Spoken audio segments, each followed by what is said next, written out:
Hello, everyone. Before we get to today's episode, I have one correction and one clarification. The correction, not a huge deal, but I just felt the need to do it anyway. Clint and I discuss a Steven Crowder video where he dresses up as a transgendered woman and goes to some Planned Parenthood facilities to have some fun. I got some of my facts mixed up, and the stuff is ridiculous. Little things, I think, in my opinion, but rather than go through the minute details, I'm going to provide the video below so you can see what actually happened. I just kind of mix up who gave, there's one Planned Parenthood that gave him a birth control pill. Then there's there's one that tests his pee to see if he's pregnant. And I said, I think the pee was negative, but I guess it was from an actual woman who was pregnant. Little things like that. So if you hear me talk about it and you realize that I am clearly incorrect about it, I'm trying to be just forthcoming about it. I'll provide the video in the description so you can see for yourself exactly what did happen. So ignore my stupidness about that. And for clarification, so it's kind of an odd thing. We end up talking about my position on how you conduct war, basically. And I hadn't really fully thought this idea out yet. I knew I had an idea. I was kind of hesitant to get into it, but once we were in it, we were already there. So I just want to clarify my position, trying to be as specific as possible. So that way, if people actually have a problem or disagreeing with me, they can actually attack me and come after me for something that I actually believe as opposed to something that I do not believe. With that said, the way I describe war, I don't do the best job, as like I said, at being specific, so I'm going to do it here. My view on war, to summarize, is when we go to war, it has to be our absolute last resort. Obviously, every other option needs to be exhausted before we decide we're going to go to war. But when we do go to war, we are going to go all out. Now, I kind of make this seem like it's open-ended. We can do whatever we want. That is not the case. I don't believe that we should kill civilians for the sake of killing civilians. Obviously, civilian deaths are horrible, but if they happen as a part of collateral damage, as a part of an objective or a goal that we have, much like what we saw with the firebombing in World War II with Tokyo, that stuff I am okay with, because that is war, and it should be horrible and it should be terrible, but that is the nature of war itself. And with that, I kind of allude to the idea that the firebombing of Tokyo was indeed a campaign just basically to kill civilians, but that is actually not true. That's not the case. That was the civilian deaths were collateral damage. The real goal of that campaign was to attack Japan's production and manufacturing in that area. So basically, to summarize my real position on how to conduct a war, look at World War II, basically. I mean, it couldn't, and to whatever extent, if they were, that I'm not aware of, if they were held back in any way, I don't believe that. But basically, my only restriction is we don't kill innocent civilians for the sake of killing innocent civilians. It has to be tied to some actual real-world goal to help end the war. If there's another good thing that we should not do in war that I'm not thinking of, I'd be open to hear it and change my mind on it. But just wanted to clarify that for you guys. In the future, I'll try not to get into ideas that I haven't fully formulated or fully, really, totally got my whole head wrapped around it. But either way, I thought the conversation was fun, and enjoy the show.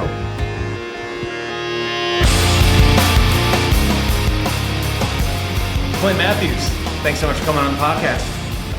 Thanks for having me, man. Awesome. So I'm super excited to have you on because I think out of all the people that I'm aware of, as my Facebook friend group, you are someone that stands out to me as someone who is kind of more along my page of things. But not only that, but like you have it's not that just that maybe you might consider, and I don't want to identify you. That's totally fine, dude. You can identify me as anything you want. I'm not here to judge. I guess the energy that I get from you is that you are someone who advocates a lot of personal responsibility. 100%. And wherever you end up on the political scale for that be whatever it is, that much I find I really respect about you a lot.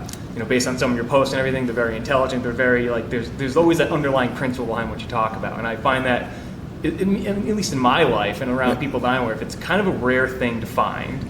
Unfortunately, you're correct. It is a rare thing to find. And I'll answer your question where I stand on the political spectrum. Right-leaning libertarian. There's the answer. Yeah. Mm-hmm. So whether or not you want to identify that and put me into whatever tribe that we seem to be doing nowadays, that if you lean right, you must be this, or if you lean left, you must be that. I don't agree with any of that. I just think that, if you get up, you go to work, you work your butt off. I'm personally a huge advocate on saying, show me why I owe you money.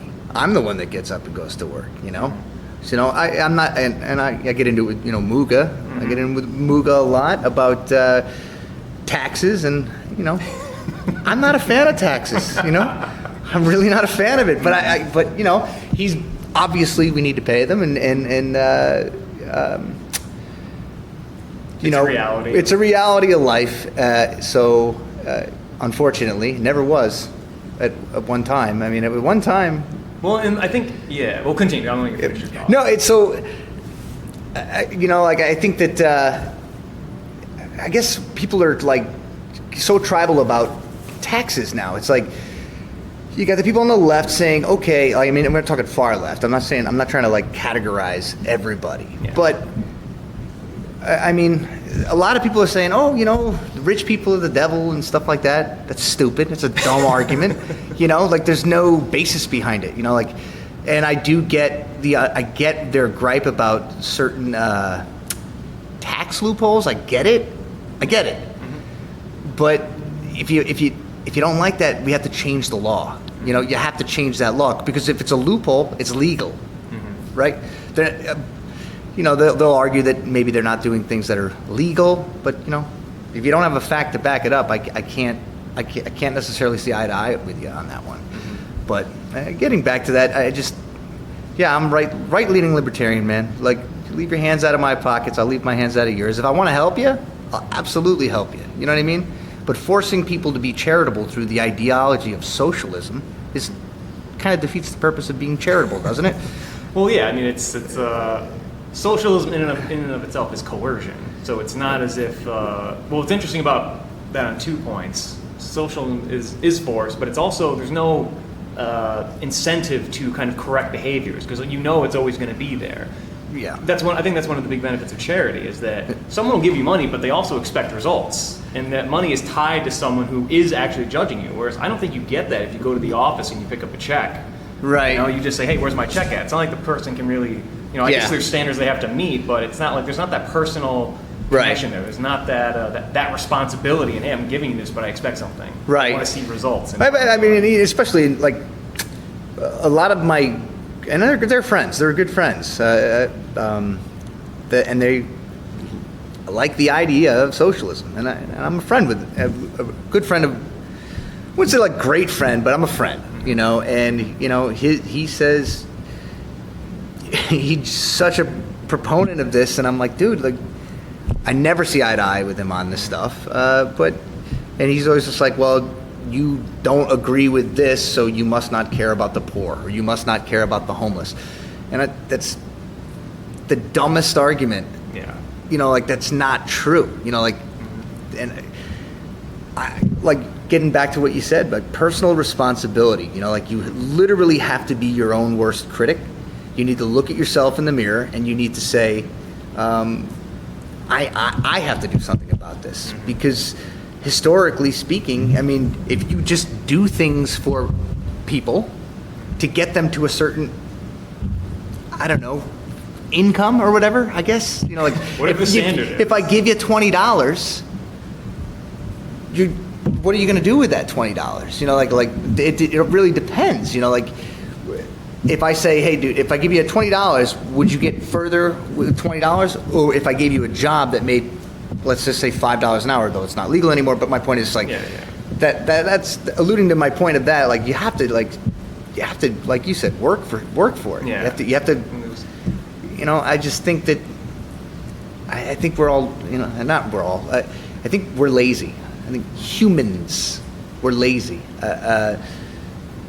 I mean, yeah, I'd say that's exactly true. I mean, it's kind of fundamental human nature. Yeah. I mean, if there's a harder way or an easy way to do the same thing, we'll go for it. Right. What I've been actually really what I want to talk to you about, and like, you know, this is great and everything, but this is kind of a good segue into this, is, you know, even on the way over here, I'm listening to Dave Rubin interview one of the Democrat candidates. I can't remember her name. Let me see if I can look it up really fast. There's about 25 of them. Yeah, last I looked. they don't all go on Dave Rubin. That's the thing. So she had the balls to go on Dave Rubin. Miriam Williamson, who I didn't even know she was running. Yeah, but I had no apparently idea. she was one that stood out to him, and he reached out, and she actually went on. So Okay. already I give her credit. Absolutely. I give her and Andrew Yang a lot of credit for going on and like Absolutely. going into the forbidden realm. And that's the thing with Andrew Yang. I mean, I actually don't like. he's got some pretty good ideas. You know what I mean? If I could vote for a Democrat, I would vote for Andrew Yang. Now I disagree with him on a lot, like almost everything. But The UBI? yeah, I mean, realistically, I mean, it's not. Yeah. It's. That's that. I don't know, man. That's just like. I have a lot of questions. Let's put it that way. Yeah. I think economically, I don't think it's certainly not right now. Not anywhere right now or in the next 8 years. What does Certainly he not. plan on paying that with capital gains taxes and stuff like that? That was his plan? I mean, I don't know how else. I mean, however he's going to do it, it's going to be some kind of taxes. But taxes create incentives for people to avoid them. Right. So unless he's overhauling. Absolutely. That's the I've tax never heard code. it. I've never heard it put that well. Yeah, I mean, well, this is basic economics. This is Thomas Sowell's. Basic Avoid economics. it. Avoid it best you can. Yeah, I mean, people are just, and this is one of the things even during this discussion they were having is that like, oh, we're going to tax the rich, we're going after the rich. The rich don't just lie over and take it. So this is no longer taxing anymore. We're pulling that money out. It's going over here. Let's figure it out to where they're getting nothing more. Yeah, people are not, or we're just like, oh, I don't make money producing anymore, so I'm going to stop producing. Right. It's almost like, not to kind of go into the Ayn Rand stuff, but I mean, if you want to see a world where, okay, all producers, we're taxing you at some rate, they go, okay, well, we will react. And whatever that is, if you're gonna tax them more to where they can't make any money, they won't produce stuff anymore. Right. You take away the incentive to produce. Exactly. Yeah. But I think their ideas are great in a perfect world where the mentality of let's produce at this rate remains stagnant, and there's no need for surplus or even growth. So well, inherently, socialism is a system of losses. See, what people always forget to talk about is we're in a capitalist system, you have profits and losses. No one ever talks about the losses. People will say, this corporation made or didn't pay any tax. You know why they didn't pay any tax? Because they didn't make any money. They had $1 billion in losses, so they write those stuff up. And you might call that a loophole. But I'll play devil's advocate on that, though, alluding like Amazon, It's hard I don't think to they say, paid taxes for a long time. and it's hard to say that they didn't make any money. They didn't. So I think they only recently started making money in terms of their sales. Now, I think as an investment, I think that might be different. People investing and with the stock in it. Even though you don't make any money, and this is a common business practice. Like you might not make money for those first 2 years, right? And yet your electric bill is getting paid, your employees are getting paid, their health insurance. You're operating at neutral or loss. So money is going out, but you're not making money. This is, it's. But here we'll go into maybe it's a crappy example, but I'll use it. A student loan to become a physician, right? Yeah. Let's use that so you're probably going to be operating at a loss. You of all people know what a physician has to go through, to even remotely get to a point where they're actually making a respectable amount of money. And I work with physicians, tons of physicians, and people outside of this realm, the realm of medicine, really have no idea what these people go through with the doctors, nurses and techs, and just everyone that I work with, but especially the doctors. Like, we think, oh, he's a doctor, must make money. It's not true. Well, the thing is, you could look at his income and say, oh my God, I want that, but you don't see his expenses. You don't see and they have this lavish lifestyle. That's actually not true.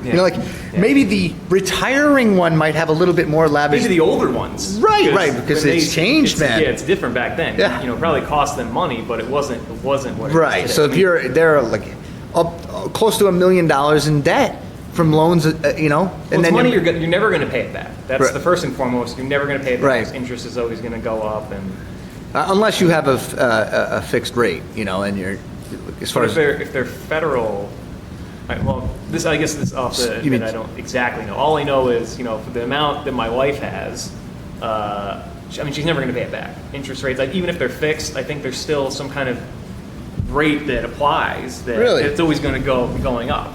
So, all right. So then I guess It's a bad example. I would have it's a to bad clarify. example, but it's just we'll use a loan for a business then. Like you. This is alluding to the exact point. If you borrow $100,000 to make $20,000 a year, you're really not going to be profitable for at least 10 years.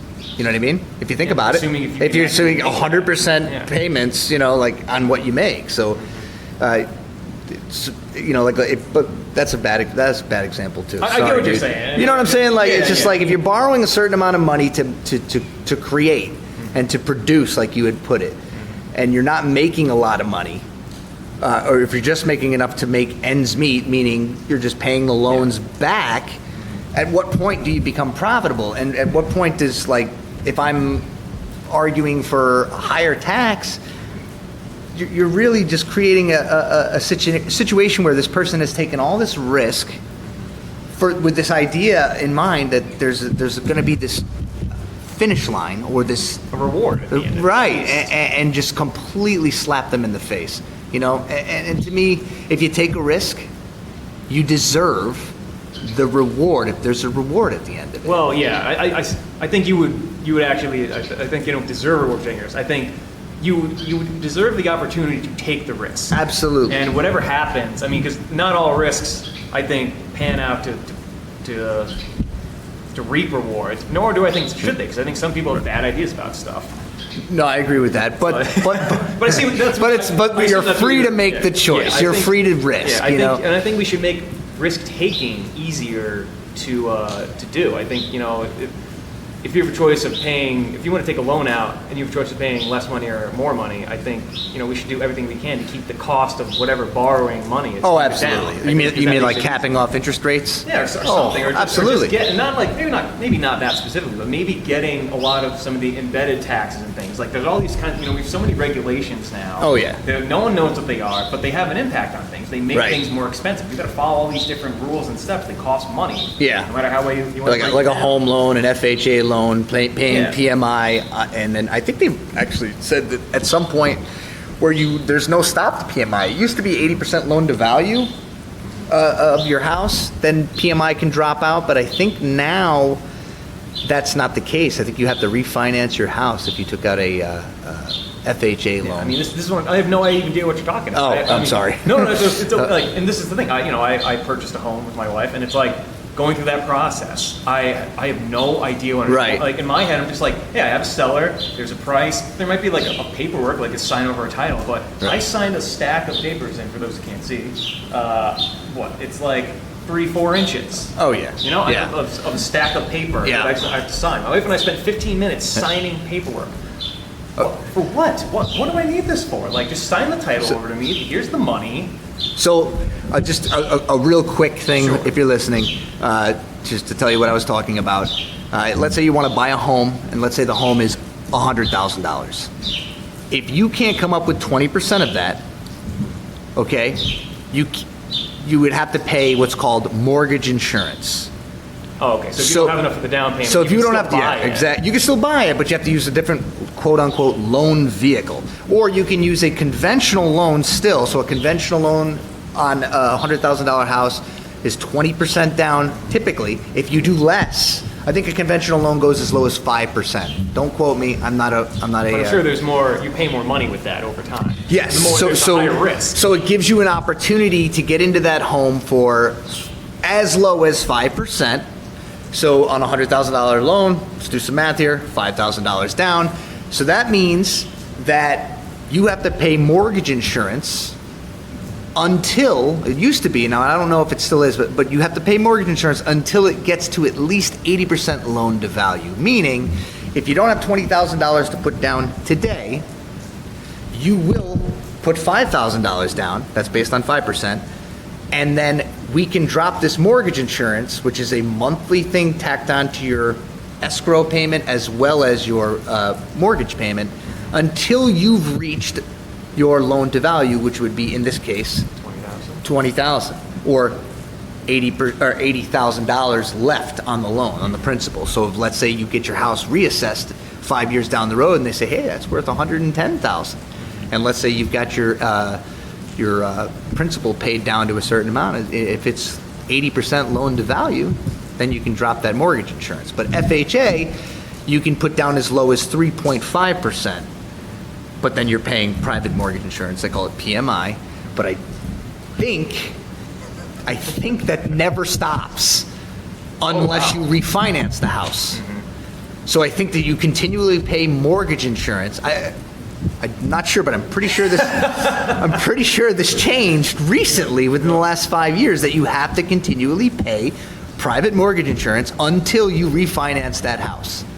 And I can actually call my buddy who is a mortgage originator that can clarify that. I think we won't hold you too accountable. Yeah. But what I really wanted to talk with you about, I should say. Obviously, we could have tons of fun, a lot of conservative red meat stuff, which I think would be tons of fun. Yeah.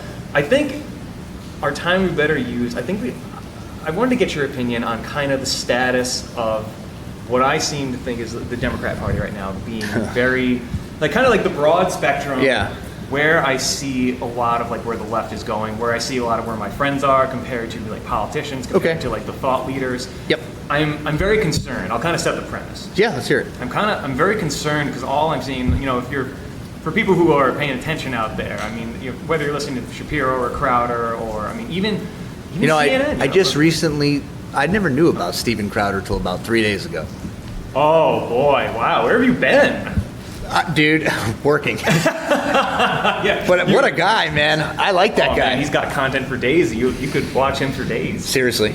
But anyway, sorry to interrupt. Oh, no problem. But so these guys, just the basic reporting that you're seeing, I'm seeing from my perspective a left that is going so far left that even my friends who are left-leaning, they're pariahs even among the Democrats at this point, where you can take someone like Joe Rogan is a good example of this, where he is I am on the left, I am a Democrat, I am left-leaning, but he is, you see how the New York Times would write about him, and he's a far-right, he might even be a white supremacist, only because he because he likes guns. I think he's a left-leaning libertarian.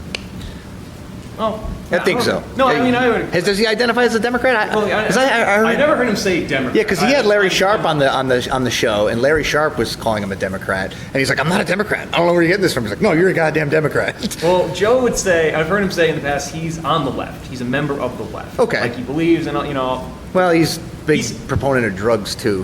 What he has said specifically is that I'm on the left except for guns and women fighting in men's MMA. Yeah, all right. So I look at him and then I see how he's talked about among the left and how he is this far right extremist, and I'm just like, wow, he's far right. Where are you guys going with this? And then I look at, and so the case could be made. Oh well, this is just a fringe element. It's not anything big. I'm sorry, no, I'm listening to Maxine Waters talk, basically almost commanding Antifa, go to where they are, don't let them, if you see them in the streets, get in their face, we don't want them to be comfortable. I'm seeing Republicans being shot at a baseball game because of health care. I'm seeing Antifa in the streets, basically for, in order to destroy homophobia and racism, they're fighting black people and gay Asian men. Yeah. I'm seeing this really... What I'm seeing it terrifies me. This is not anything that I've seen in my lifetime. Back in the day, if you would watch CNN and stuff, and I remember watching stuff, it was almost like they would speculate. They'd be like, they wouldn't say you were racist, but they would almost be like, well, he's doing these things, and it's kind of hurting black people, and it's kind of questionable. We don't really know what he's thinking, and it could be this. But now it's just it's not reporting anymore. You see, it's racist tweets, this and that. It's the premise is already set, and it kind of terrifies me a little bit. No, I'll share my opinion on this. I think that and you'll see it on the right too. The right will try to do the same crap, but I think the reason you don't see so much from the right on this right now is because they're kind of getting what they want. With President Trump. They're getting what they wanted with the policy, and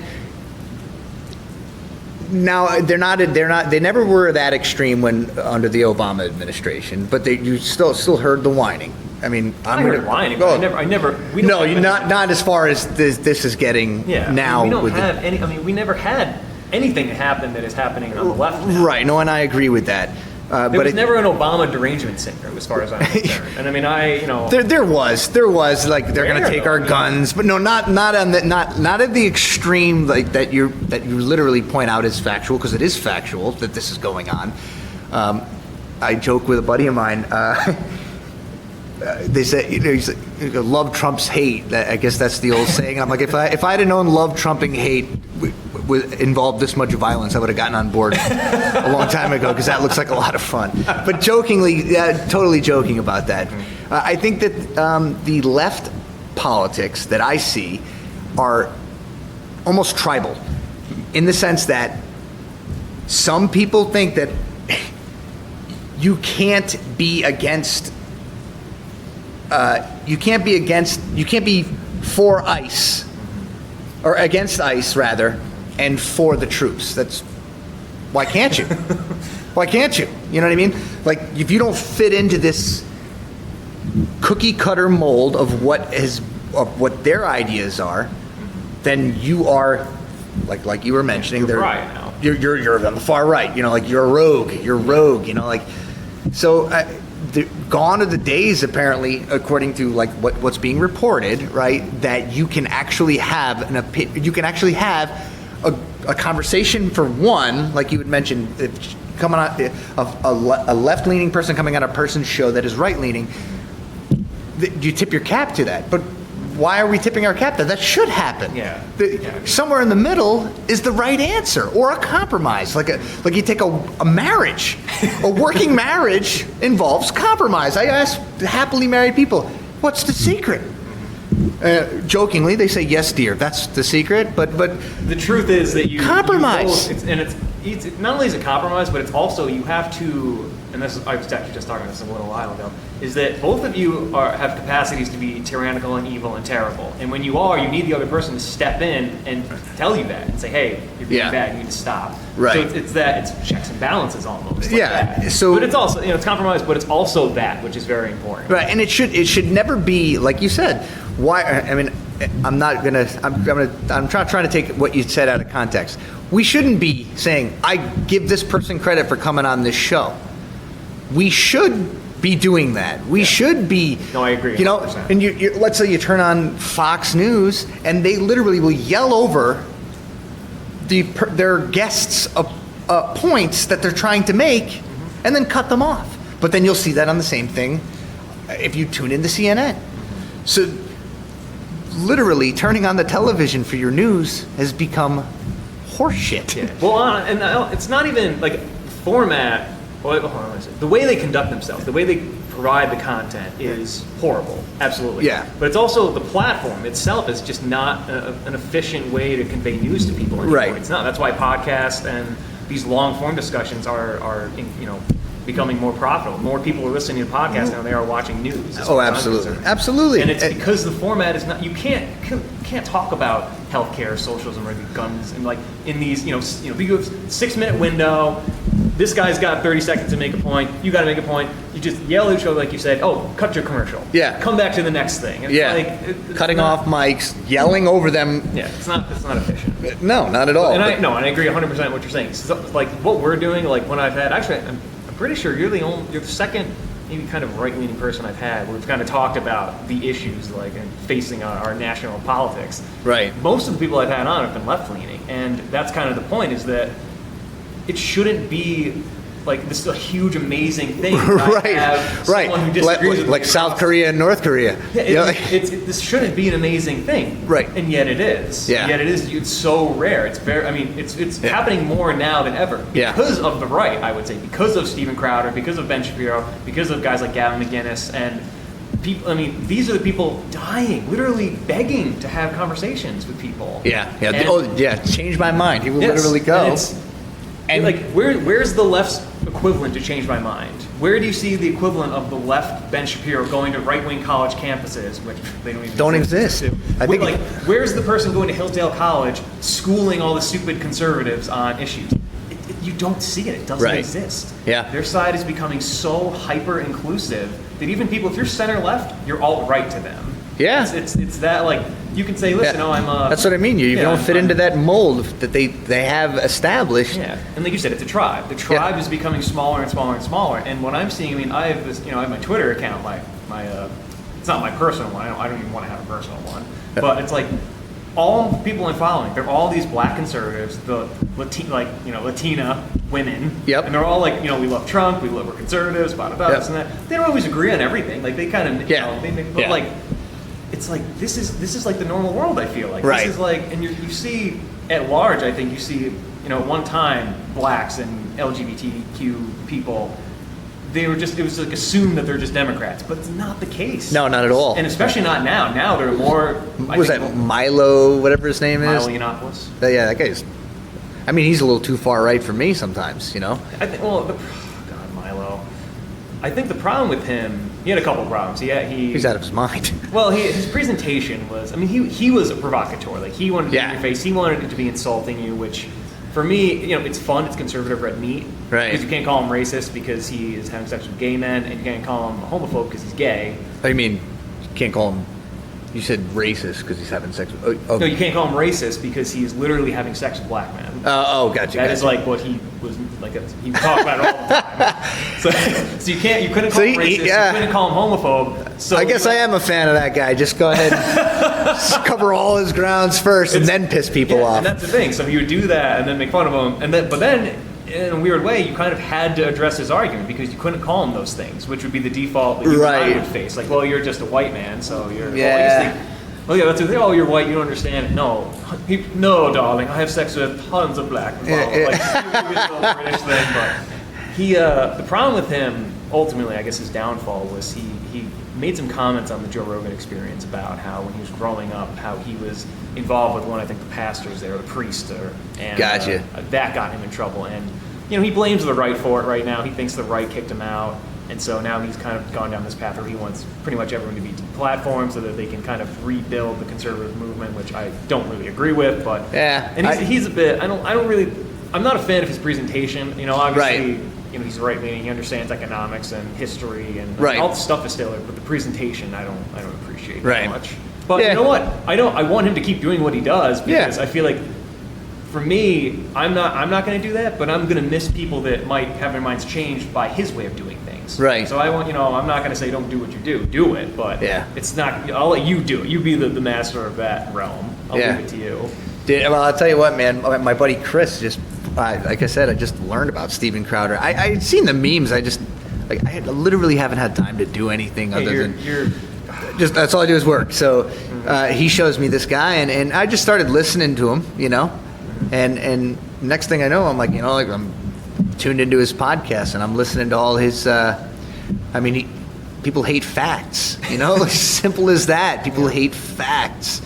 I'm a huge fan of Steven Crowder now. he's a ton of fun, and he has. His content is good, and his content's great. It really is good. Like at first, I didn't really like his humor that much, but it's grown on me. It's kind of it's baseless humor, but it's funny. Yeah, I've learned to enjoy it now. Yeah, he's great, man. I'm still learning the characters though on his podcast. Not gay, whatever his name is. Not Gay Jared. Not Gay Jared. Well, I don't know if he's there anymore. I think it's a new guy. Is it? I don't know. But they're great, man. But he brings up a lot of facts. So anyone listening to this, if you want to hear some really good stuff, Steven Crowder. I'm sure anyone who's listening to this probably already knows about him. I'm so uninformed. Well, it's interesting because I find you to be very informed on the times where I've seen you comment on stuff where whether you research it or not, Oh no, I research what I think is matters. I won't look into some of this other crap that. Number one, I consider the source. So if one of my really far right-leaning conservatives posts something great and it's a Fox News link, I'm not clicking it. It's obvious, And the same goes for somebody that absolutely hates Trump and has made it officially his business to, for the next 4 to 8 years, post nothing but why, the sky is falling. I'm not going to click that link, I don't want to know about it, but I don't know. I think I think he's doing a bang-up job as a president. I got to be honest with you. Oh yeah, I mean obviously the policy is there. And I think I can do without some of the tweets, but at the same time, I don't even think he should have a Twitter, honestly. But I mean, but whatever. That we can argue about that. But at the same time, I think that played a humongous role in getting him elected. You know, I think he's surprising a lot of people. I really do. Oh, I agree. I think he's surprising. He surprised me. I was not a Trump supporter in the beginning. No, neither was I. I was a Cruz supporter. Yeah, I actually voted for Gary Johnson. Oh, interesting. What's Aleppo? But you know what? I'm like, you know what? He's so out of everyone's business that he has no idea what Aleppo was. Yeah. So out of everyone's business, and to me, I think you should mind your own business. You know, but he's probably not a good candidate. But that's who I voted for. And, you know, Trump really surprised me. I think he's definitely going to get reelected. I think so too. I think that and I don't think he shouldn't at this point, you know? And I don't believe this far left narrative that he's a racist. I never did. Some of the things that he's done and said, I mean, I don't understand how telling somebody to go back and figure out, or go back to a place that they left because of their policies, and bring those policies that you left here, go back and fix that and come back and show us how you did it. I don't see how that has anything to do with race, for one. You know, because they're from Mogadishu, Somalia. That doesn't mean I don't understand how that has to do with race. You know, there's tons of people that can argue how it does, but I just genuinely don't believe him to be a racist. I don't believe that. You know, I agree entirely. I mean, I don't. When you look at any of his comments, they're all of them are taken out of context. Oh, completely. And actually, I got into it with somebody. I shouldn't be doing this crap, going online and arguing with people, because it literally gets nowhere. But and that's actually why I started this in part, because I don't do it anymore. I don't do it. Yeah, I have been a victim of I'm not going to say victim. I've been a participant in this stuff, and it was only as of recent, honestly. Like these long posts. Oh, and just like, you know, like, and you know, so I've been recently doing it, and I'm like, dude, this has been completely taken out of context. Look at the headline, and then click the link and look at the actual tweet. Yeah. Well, you are literally, literally, not metaphor, literally taking out of context and placing what you want to be read initially. Yeah. To create a narrative, right, with ellipses in between. Go back, ... to your own country. That's not what was said. Yeah. It was said over an ellipsis over a... Well, like, I think you what was amazing about what you just said is that you actually kind of quoted him. You said, everyone's saying that, he told her to go back to her country. You look at the tweet, it says, go back to your country, then come back. Yeah. And the next sentence, go back to your own country, fix these issues. Yeah, or like learn how to fix them. Yeah, and then come back and teach us how you did it. Yeah. So I don't, you just had to read the next sentence. But no, if you read the next sentence, it destroys the narrative. Right, and that's why it's And now again, is it true that they're voting on whether or not those tweets were racist? The Congress? Or? Yeah, I could have sworn that there was some kind of vote or something. Yeah. I'm like, really? I did see on Twitter, like, earlier this morning. How could you even... They were taking a vote on whether he's a racist or not or something. What? Yeah. That's literally like you going like this. Well, I think they also have impeachment articles in the House. Oh, I think God. That's literally like you going, Clint, is your girl pregnant? I'm like, dude. No. You're like, I'm sorry. I'm not trying to call her fat. Maybe she could put on a little bit of weight or something like that. Or maybe she is pregnant, and then us taking a vote on whether or not you meant to call her a fat ass, or whether or not you genuinely believe that she was pregnant. Maybe that's a horrible example again. But my point is, how are you, what gives us the right to say, you meant it this way? You know, like, if he said something blatantly racist, you you're going to lose all support. You're going to lose all support. Yeah, we're not going to need you to break this down and tell us how you interpret that as being that such. Yeah, no one will need interpretation. Right. Just post the tweet up and just let it go. Yeah. You don't need to commentary on it. You just need a picture of it. That's right. it. Yeah. Or the video. Or and you really think he's going to have that same support? Hell no. Hell no. Well, especially because you have Latinas for Trump, blacks for Trump. You have, right. all my I'm following all of them on Twitter. And right. They all are. Yeah.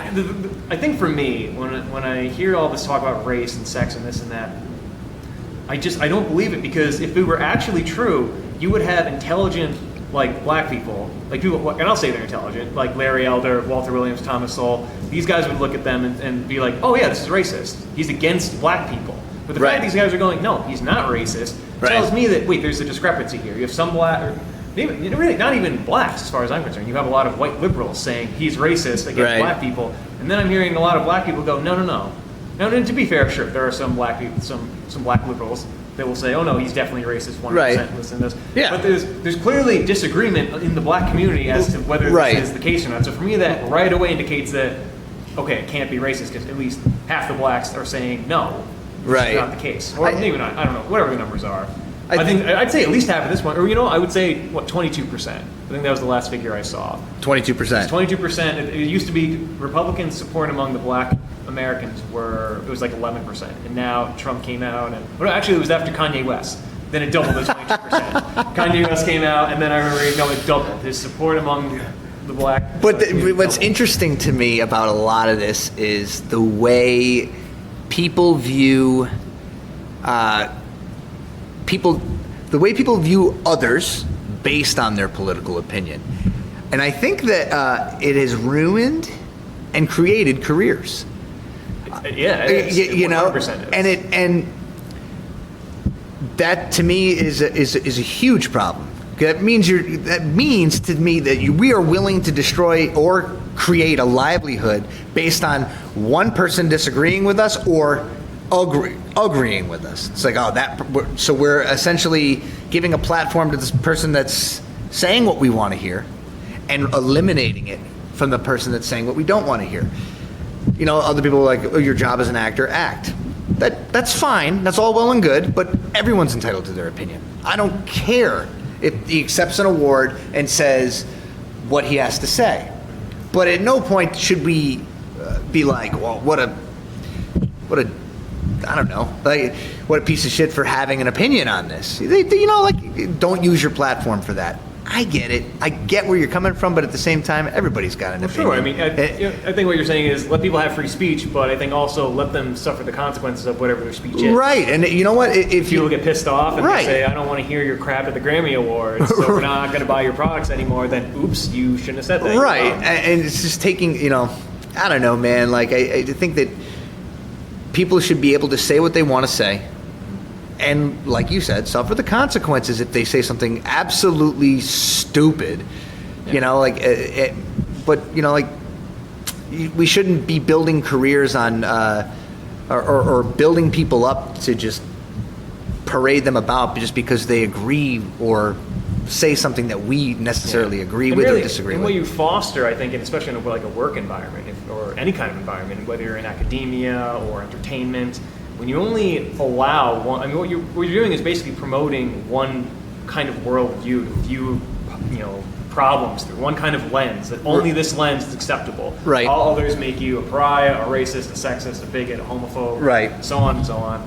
Yeah. And I'm sorry, there's at least half the country it's not like that. Right. And when you keep making, I think they call it the Overton window, the allowable, acceptable opinions in society. When you make that window smaller and smaller and smaller, for even now, if you're center left, if you're, standard left, you're not fitting libertarian left, right? You're not in the tribe anymore. Yeah, you're a Nazi now. Now you're at the other end of the spectrum entirely. And that's another thing, dude. And I get pissed at that when people make these correlations between Nazi Germany and the United States or and American conservatism. Are you kidding me? How do you even you got some balls to make those? It's not balls. I just don't think people don't have brains on it. That one insults me a lot because it does to me too. I try not to let it get to me, because I think that if you show people it's getting to you, they get something out of it. And I try not to give trolls and stuff. Yeah, and you know what? I'm a troll too when it comes to. So I will troll some people, but Yeah. but I'm not sitting here saying I'm innocent.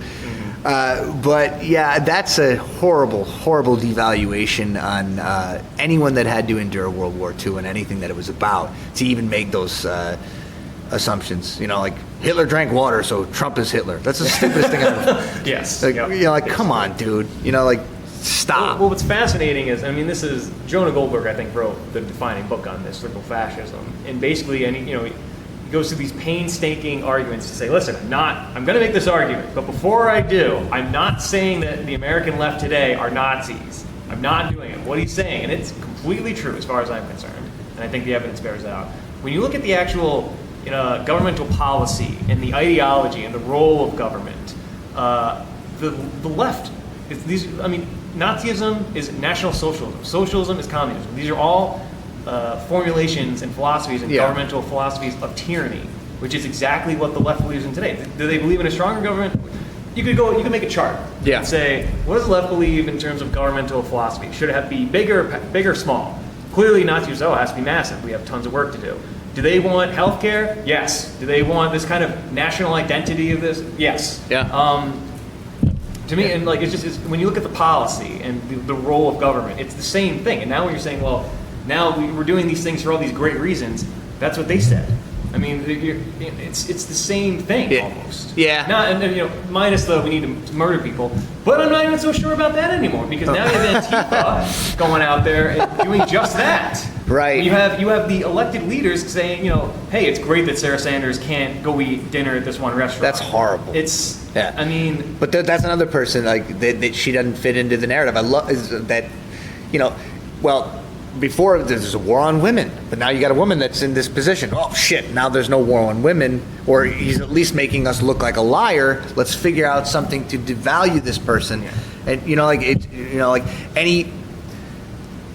like you said, a black conservative, and you bring that argument up, and it's like, hey, well, what about that? And they're like, oh, they're an Uncle Tom. You're like, what the hell? You know what's funny about that? That's exactly the experience that all the black conservatives I've heard talk to. They say just that. Larry Elder is really famous for saying in 1970 he was writing an article, or he wrote an article saying that the legacy of slavery and Jim Crow, all this stuff is dead. Blacks have no excuse to not be doing well right now, and so obviously it went out into the world. And, well, that probably didn't go over very well. So the radio guy called him and said, hey, I want you to come on the show and talk about this. And he took some calls, and he said, never in my life had I been called, I was called an Uncle Tom, I was called the foot shuffling Uncle Tom, I was called the bootlicking, foot shuffling Uncle Tom. Right. And then he goes, and then it was called the worst thing you could ever call a black person if you really want to hurt him, a Republican. I mean, this is the same experience that almost all, like Rob Smith, another prominent, famous Iraq War veteran, gay black conservative. He said, coming out as gay? Whatever. Coming out as conservative?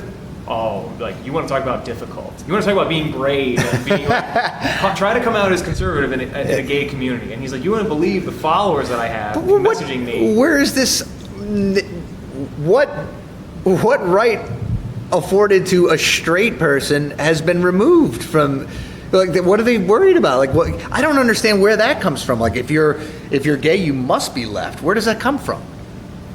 You know what I mean? Like, where does that come from? Like, it comes from narrative. It comes from believing the narrative. Mm-hmm. Otherwise, like, I just don't understand where that comes from. It's like, well, if they're homosexual, they have to be, in theory, left. Otherwise, because if you have right ideologies, like, I just don't understand where that comes from. It comes from narratives. Like, it's like, yeah, they're not. It's like an idea that is just like out there. It's like. But why would why would that be? Why would that be so horrible to come out as a gay person that believes in conservative values? Why? Because the standard there is that if you're gay, you're a part of this community, and this community has been oppressed by these kinds of Republicans, conservatives. So that's my question. Yeah, I know, and that my question is why would they be in support of that? Like I think we follow blindly. There's gaslighting. There's media plays a role in this. Oh yeah. not only the information that you see, but then also, what you believe and Yeah. kind of what you're surrounded by, what your peers are thinking. Yeah, I'd love to interview somebody like that because I honestly don't understand where that I comes mean, from. I've been fortunate where, and this is, like kind of talking about where the left is going. I've been fortunate enough to have a lot of intelligent, smart liberals on who haven't Right. gone to this dark side. Yeah, that I and, see well, coming. if and they you- might have a different opinion about it, but I don't think they have an answer. they might disagree. They might say, no, the left is doing. I mean, I don't know what they would say. Oh no, I mean in terms of the Democratic Party now, I don't think they have an answer for 2020, and I don't think they'll have an answer for 2024. But you see what they're trying to do, at least. I mean, Yeah, I've heard it's- slave reparations, gay reparations. You have like the Green New Deal. You have What a what's the other one? Oh, I mean, open borders, eliminating ICE. All the stuff with immigration is But just insane. doesn't this make sense though? If you're trying to take back, if you need votes, you got to get votes, right? And if the people that voted for if the people that voted for Obama, that literally, statistically speaking, there's no possible way previous Obama voters didn't vote for Trump. There's no possible way. Yeah, I mean, yes. Had to, right? Yeah. They were disenfranchised, so they voted for Trump, right? Things are going well, right? I mean, I think we can all argue that, yeah, things are going pretty darn well economically, unemployment-wise, things are going well. You got to come up with an answer to that, right? If you're on the other side saying, we got to take this back. How? Yeah, but they're Let's free shit. You know what I mean? Free shit, open borders. Isn't that? I'm looking at it, and then of course open borders plus free crap. To me, that spells. Who are they going to vote buying for? votes. To me, that's all Yeah. that Who spells. are they going to vote for? Yeah, I mean, Who are they going to vote for? it's almost like when you put it that way, when you're talking about open borders and free stuff, are you even trying to attract the citizen anymore, or are Right. you trying to attract a totally different voting bloc, and that is illegal immigrants coming in? It's It's quite amazing to me. And this is all part of that premise that I have, that the left is, especially the leaders of the left, are pushing everything just farther and farther left to no end. Yeah. I don't see an end Yeah. to this. And this is why when you talk about socialism, and actually I want to clarify something about that. I said that they were more identitarian, and I want to clarify that. Identity around the idea of government, not as because that doesn't make sense, because actually identitarian is more fascism, where it's like, oh, well, we're Germans or we're Italians, so I was thinking about that. I was like, no, it wasn't exactly worded correctly, but the identity that we believe in this kind of overarching super powerful government, that's Gotcha. our identity. The government is the thing that takes care of us. It's our the toilet most important paper, of our and life. they're here to wipe our And then, butts. especially economics is another. So not only governmental philosophy and its role in our life, but economically is a big one. right. Socialism, fascism, communism, they all have in common that we are taking over the means of production. We Yeah. are going to do this. Yeah, we'll not take care of anyone this else. for you. No, I And don't so, want. yes, I'd rather do it myself. Yeah, and when and it's better that way. It's more efficient that way by Absolutely. any measure you could think of. Hey, you got some skin in the game. You're going to work hard for it. You know what I And mean? there's endless examples. There's been books written about this. Oh my God. Yeah. By communist economy, at least the ones that weren't shot, because Stalin didn't agree with what they were saying. Yeah, right. But yeah, any way you want to measure, the left has more in common with these tyrannical regimes in terms of ideology. No, that they are Right, dyslexic. right. They're not calling No, it right. murdered it. I don't want to be. I don't. Right, no. I don't want to be taken in that context, even though I will anyway. Sure. But it's not that they're the same, but their thinking is the same. Their philosophies. Of an overseeing government Yeah. that will take care of this. Yeah. So to say that we're the Nazis or the right thing people are Nazis, it's like, all right, Right. show me in the Nazi Constitution where people had free speech and gun rights and, Right, and right. protections against search and seizures. Right. And Yeah. you don't find that. You won't find that. And I read somewhere, and maybe I'm sounding. I read somewhere that a gay man in the United States is one of the luckiest gay men in the world. A woman in the United States is one of the luckiest women in the world. A white man, a black man is one of the luckiest white men in the world.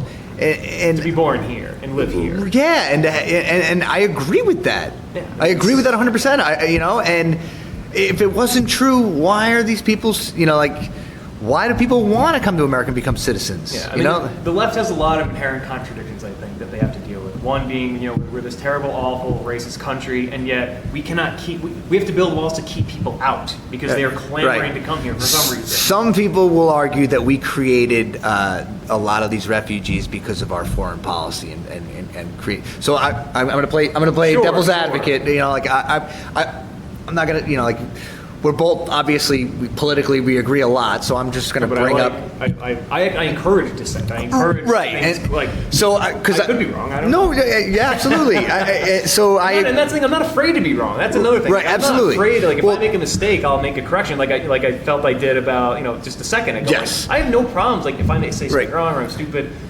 I have no problem making corrections and being better because that's kind of what I want to do. I want to be a better person than I was. So I think a lot of the argument is, and I'll share with you because I get into it with people, and I shouldn't, but I do. The argument is because of our foreign policies and because of our destabilization in certain areas that these refugees are coming here to seek asylum, and I get it. Yeah, it's kind of messed up. I'm not a big fan of going over and messing with other people. That's not my political ideology is not that at all. I don't think we should be the world police. I agree. I don't think that's maybe and then I might be I'm a nationalist now because I care about Americans. I think we should just focus on us. We've got enough problems. We got to fix them. And I think that but again, alluding to the argument before, I think that's but. Well, I guess I would just ask what specific policy is making Hondurans and Guatemalans come here? Right. Well, I'm open to the idea, but what policy? What is Venezuela? Jesus, Venezuela, heading up north. Why wouldn't they head east if it was yeah, but I just think that because that's the thing. I mean, you can make the argument that it was our fault that it happened. But okay, well, what do we do? Yeah, I don't know. Yeah, That's the question I would have. But how many of them? How many of them? That's the question. So I remember because I don't know a ton about. So rewind a little bit. I don't know America's relationship to every country in the world. Right, and I barely understand China. And I got to be honest with you, yeah. I didn't even know that we had an issue at the border. I got to be honest with you, I had no clue. Wow. I mean, no, years ago. Oh, okay. No clue. Oh yeah, the caravans and yeah, no clue about kids coming up, and then Obama made that one speech don't bring your kids here. We're going to turn them back. Right. Don't bring them up here. And I got to be honest with you, I wasn't paying attention. I was not paying attention at the time. I don't know. Maybe I was busy. I don't know. Well, this is actually one of the things that I respect about you the most is that I feel like more Americans are like you in the sense where we don't have time to deal with all this crap. We want to work, we want to make our living, we want to enjoy our lives to the extent we can. We don't want to be bothered with this stuff. Right. Just if the government conducted itself properly, we wouldn't have these problems. Right. We wouldn't be it'd be oh, we had this problem at the border, but we fixed it. That's what I want to read it to do. I want to read oh my God, this was happening in the Middle East, and we fixed it, or we're just staying away from that. We're getting out of there. So here's a contradiction in and of itself. Remember when they were saying that no, there's no crisis at the border? The far left was saying no, he's fabricating. He's making this up, right? Donald Trump, he was saying that there's an issue at the border. He's making it up. It wasn't that long ago. This when I started paying attention. Well, I'm like, crisis at the border? Let me pay attention. What do we got going on here? And they're saying he's making it up. He's making it up. He's making it up. He's making it up. And then all of a sudden, we find out. and they start reporting on this that there's 600 detainees being held in a facility meant for 200 or something like that. That sounds like a crisis to me. You know what I mean? If I work in a hospital that has 600 beds and 1,000 people come through, it's a problem. That's a crisis. If I hear they're coming, I'm not going to tell the people in the hospital that it's not happening. Don't worry, guys. Yeah. You're going to be fine. It's not happening. Because you're eventually going to have to face the music. Yeah. Right? So now we're facing the music. So now they come up with this bullshit about it being like a concentration camp, which, gross devaluation. Yeah. You know what I mean? Gross devaluation. Yeah. By any measure. I mean, it's self-explanatory. Right. I mean, talk about slapping somebody in the face that had to go through that crap. But my point is, like, if you're going to sit there and say that there's no issue, and then that issue is a foregone conclusion, and then you literally, instead of saying, okay, maybe we lied or didn't tell the whole truth, there is an issue, but look at how we're dealing with the issue. You know, like, well, wait a second, you told us there wasn't an issue. Yeah. Now there's an issue, and now you have a problem with the way we're dealing with the issue. You know? That's the thing. I mean, now they're saying, oh, first we didn't say there was no issue at all. Now there is an issue. And now their solution is to basically blame the president. And it's like, well, wait a minute, you're Congress. Yeah. I've read the Constitution. Yeah. I mean, this is your ballpark. Unless you want to grant him some kind of, it's not unheard of to grant the president powers to act. I mean, that's kind of, Right. he's the acting agency, the acting branch of the three. Right. Granted, as long as it's, there's a window to it, but that's a different matter. But I mean, like, they have the power to do something about it, or Right. let him do something about it. Right. And the way they're handled, they've decided that we're just going to use this as a political maneuver. We're going to let this suffering go on while we use it to our advantage. Oh yeah. To leverage this. Let's go get against the let's go get president. some pictures. You know what I mean? Yeah. Make sure you don't take pictures And then they go down there and, like, you have AOC, who is just. I almost had a theory. I said this yesterday that I think she might be a right-wing troll, like infiltrating the far left. Who, I mean, you couldn't make this stuff up. She just the lies that everything she says. What I give her credit with is she's got some cojones to be able to bring stuff up. But here's where she gets burnt. She doesn't know what she's talking about. Yes. She literally brought up with her. I think her heart is in the right place, but her head is not. Like, she doesn't say that about. You could say that about every American. That's the problem, is that we're all right. If you really want to break it down, and this is what's nobody really wants kids in cages and massive deportations and stuff like that. No, people are inherently good. I believe this. There is evil. Evil exists. But if I walk by 10 people in the street, I'll smile and say hello to 10 people. You know what I mean? And I think those 10 people will acknowledge me, say hello back. I think that I think people are good people. And I think that if we're spoon-fed these narratives, we're also influential in nature. We are and influenced. We can be influenced, and our opinions can be influenced. And I think that obviously the media plays a massive role in it. And I don't think that I think the media's job is to report now, not attempt to influence. It's always been that, but with anything, it's gotten corrupted. I would say.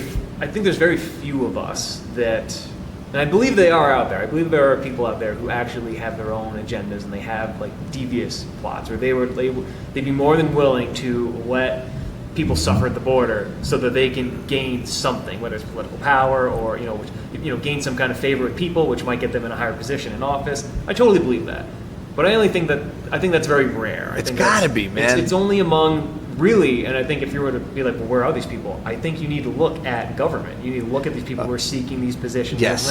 When I talk to people on the street, and this is what actually kind of, also what I wanted to get to. Like, I've been very critical of the left up into this point. Almost an hour in, but I also I don't see that in the streets. I don't see that among people that I'm talking to, and I have some pretty far left friends. Right. Most of my friends are left leaning. Me too. I mean, I think it's the nature of things. Yeah. And where we live in. But I don't I see them. They're on this. Right now I guess they're okay. But for how much longer? That Overton window is getting smaller and smaller, and soon it's going to exclude them. And soon, Yeah.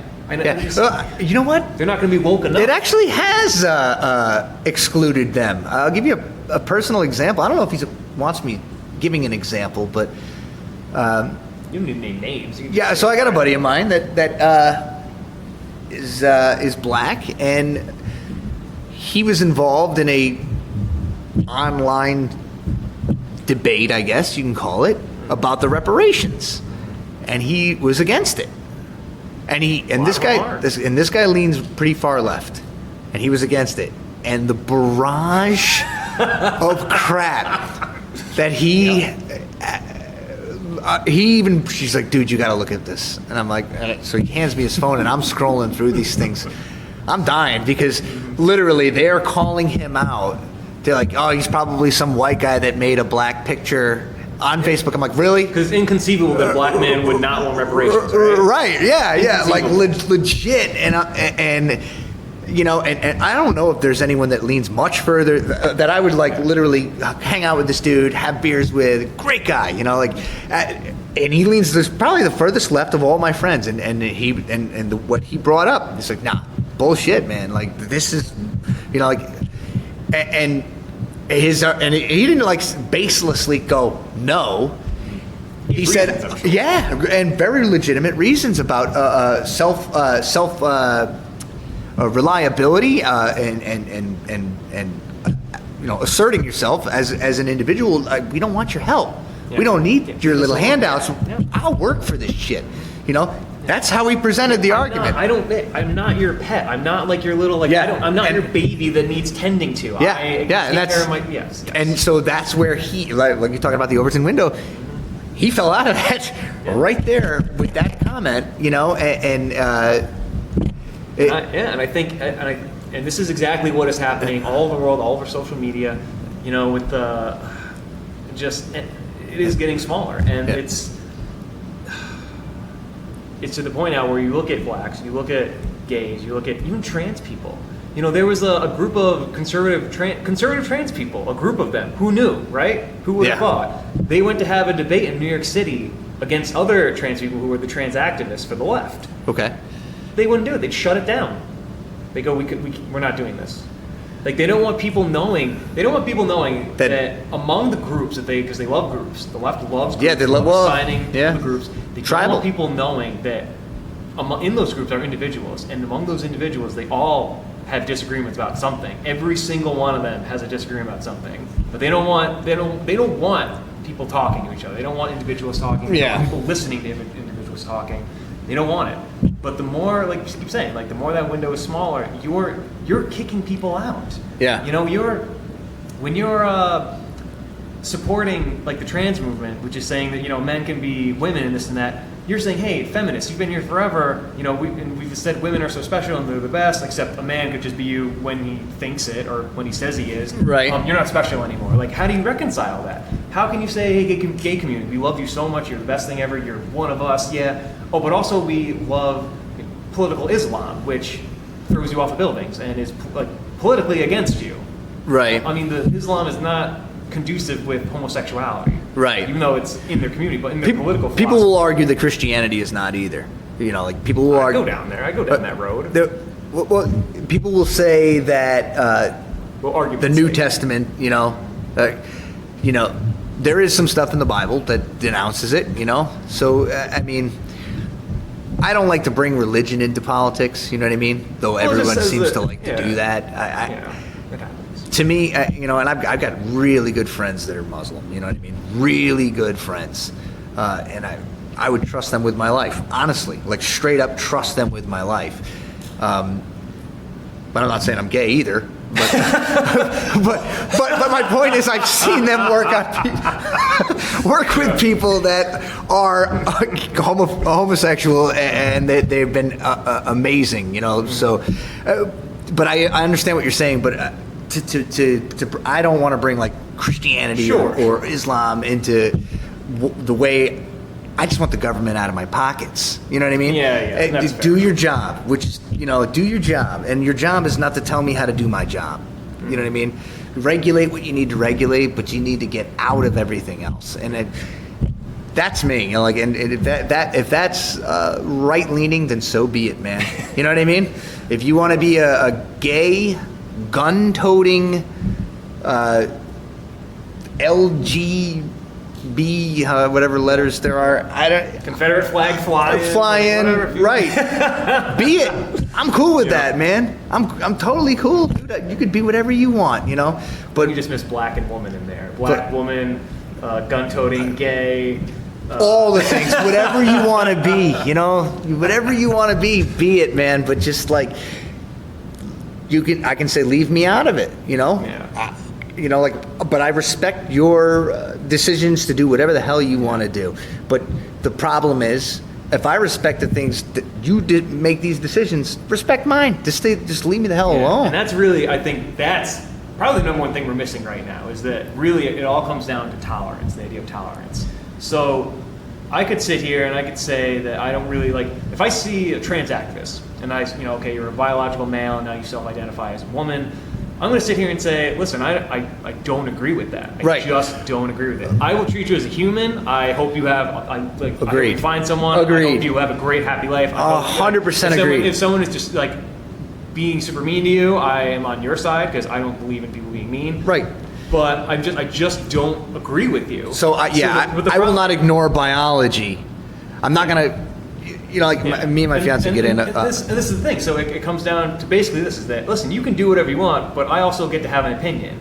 But what's happening is that they're saying, no, you don't get to have an opinion. You will believe what I believe. So I'm a woman, you will go, yes, you are a woman. Right, and that's where you lose me. I agree. I agree, man. I don't hate you, I just don't agree with you. Right. But it's weird, and it's weird when you really think about it, because it's all about like feelings, really. Because I could have someone who might be really into smoking pot, and I just go, I don't agree with that, and they go, no, I don't care, whatever. But then if you usually that's the response you're going to get. They couldn't care less. Right. And you go, I self-identify as that, and you go, I don't agree with that, and they go, you are intolerant. You are like transphobic. You are right. this and that. And I just go, how? I just don't agree. No, none of it's true. I just don't agree. But that's the word we live in. I get it. Where it's like you can have opinions that are just, or you can't have certain views. That's basically what it comes down to. Right. They want to force feed a certain view down your throat.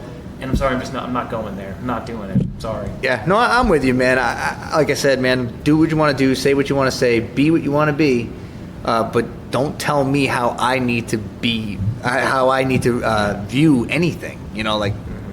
If you want to identify as a woman and you're a dude, I'm cool with it. Do it all you want. But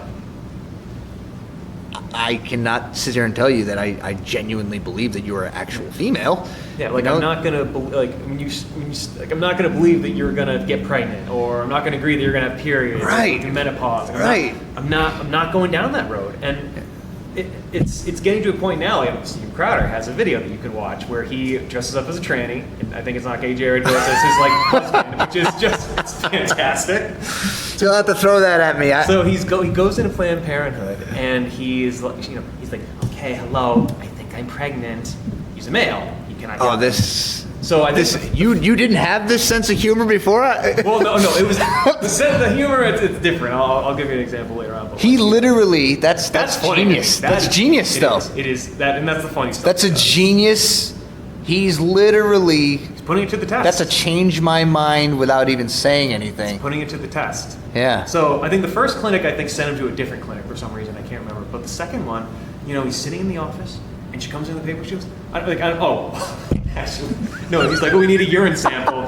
So you hear him like testing his urine for HCG. Yeah, or whatever, testing it for whatever hormone it is. So it's like he's peeing and when a girl is bathing, you don't hear it, but then you hear the so it's very clear that he has a penis. So they do the cup and they come in the paperwork. Okay, it looks like you are pregnant, and then he's like, oh well, I'm gonna abort it, this and that, whatever. So they give him Plan B. And wait a minute, it looks like you are?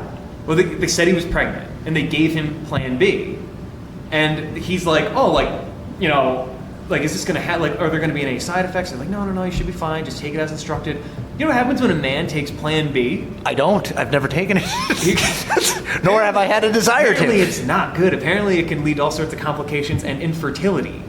So they just, in the real world, this wasn't a joke. If that was a real person, they would have just prescribed this person Plan B. They would have taken it. Who knows what would have happened? Wow. There would have been consequences because of that.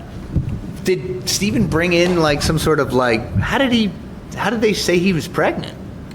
Did he pee on a strip or something? He peed in a cup, put it in, and then I would think that that's a HCG urinalysis. See, you're already looking too far into it. They go, we have a tranny in here. It's clearly a man. We don't want to get sued. We don't want this. We are a part of this LGBT. Oh, I got you. So this is a political reason they did this. So why didn't they just go? You're not.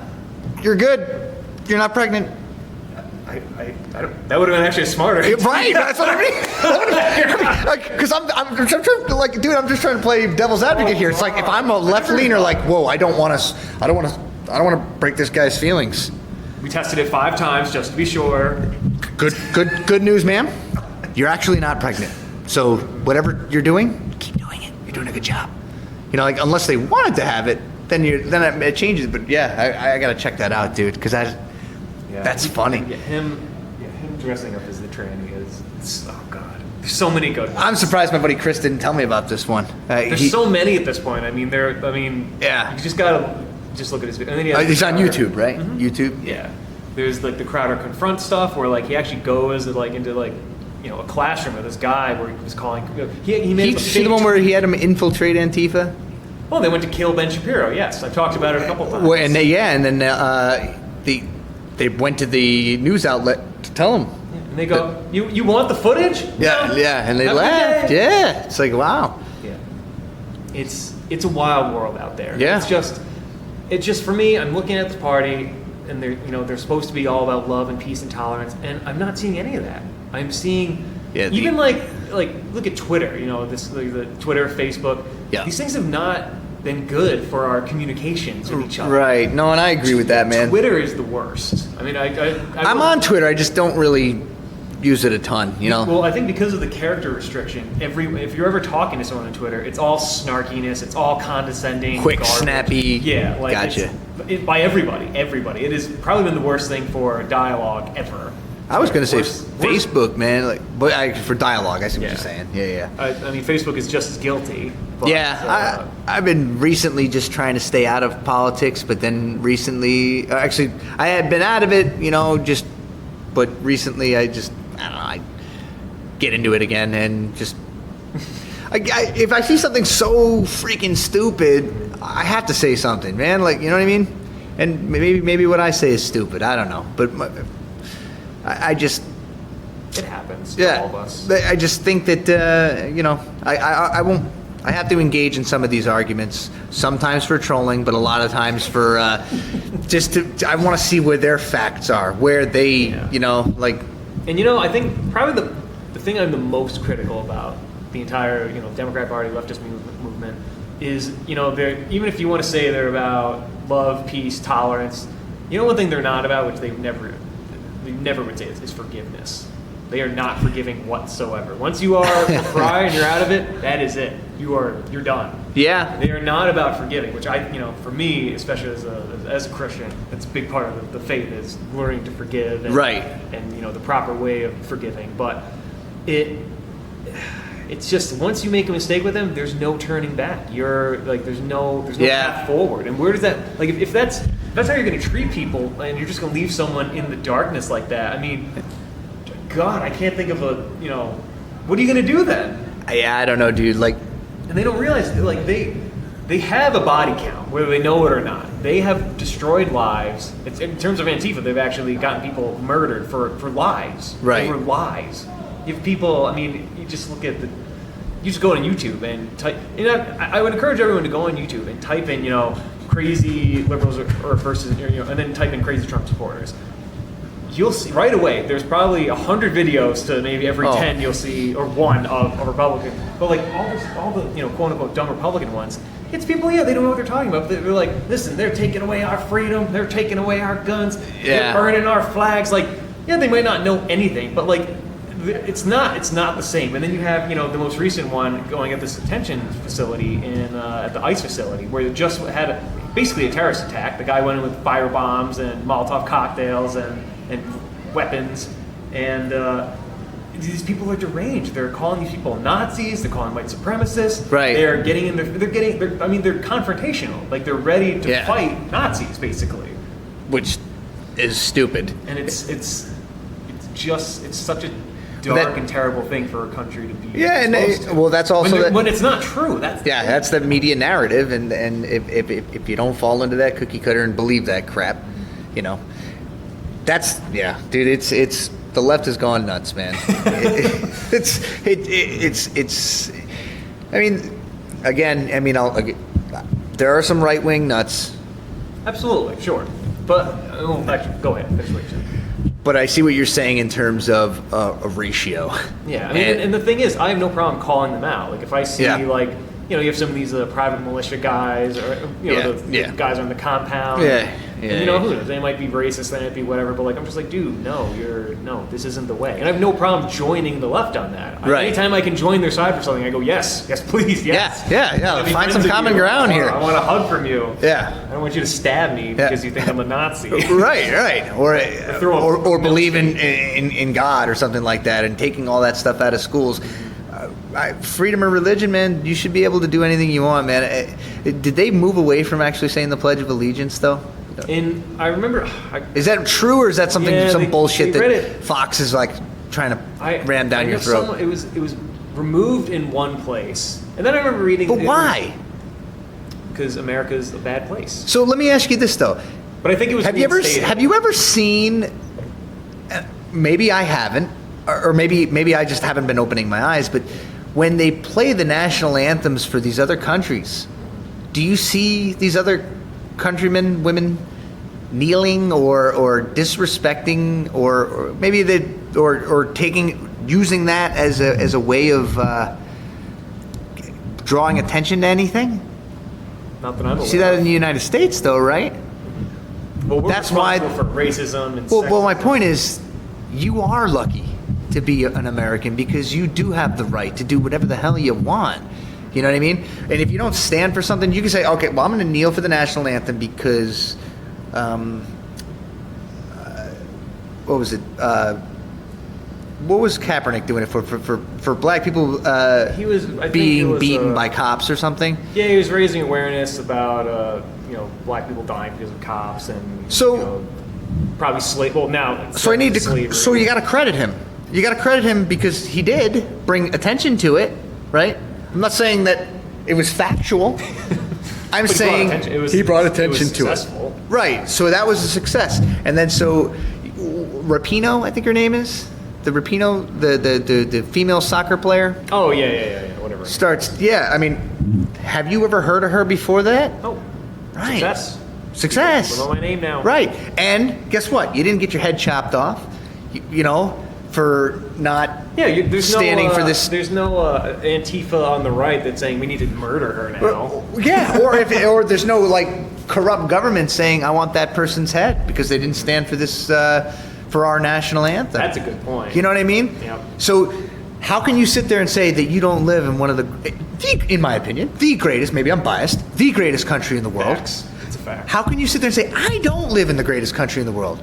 But people know me because I literally got down on a knee when everyone else was standing to honor the flag and the sound in our national anthem. Yeah. And now people know who I am, and I suffered no ramifications in terms of your health. Yeah. And as a matter of fact, you probably make a ton of money doing appearances on some of these talk shows. People know me. Have you ever heard of Rapinoe before that? Nope.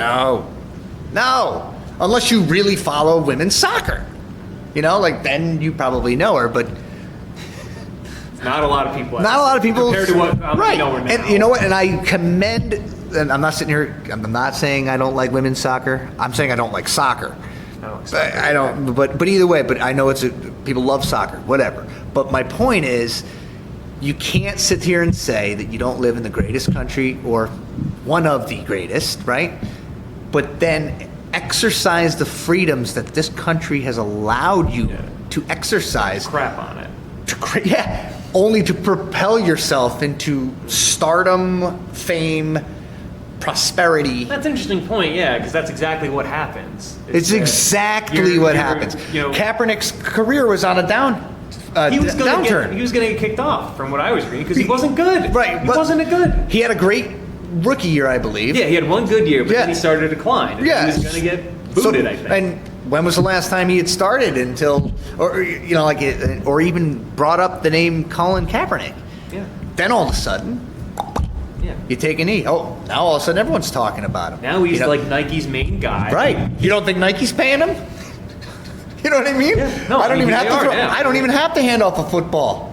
I don't have to get my head beat in by 300 pounds. He has a new career as just being an activist. Right. Being a spokesman for Nike. And then talk about everything that's bad about America.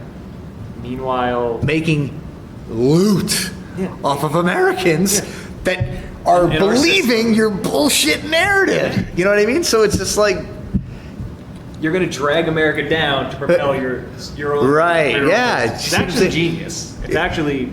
it's genius. It really is. I'm sitting there. I really suck, and I know I'm not starting, but I want money, attention, Fame. You know, let me use this narrative to just bring some attention to myself. With the attention comes fame. But think about it. Like nobody. Now they're going to televise all it. there. I want to have you on my show. What's your number? What's your number? Give me your number. $5,000. I want more. This. How about you come on my show for this much? Sounds good. Sign that. Boom. Then Nike.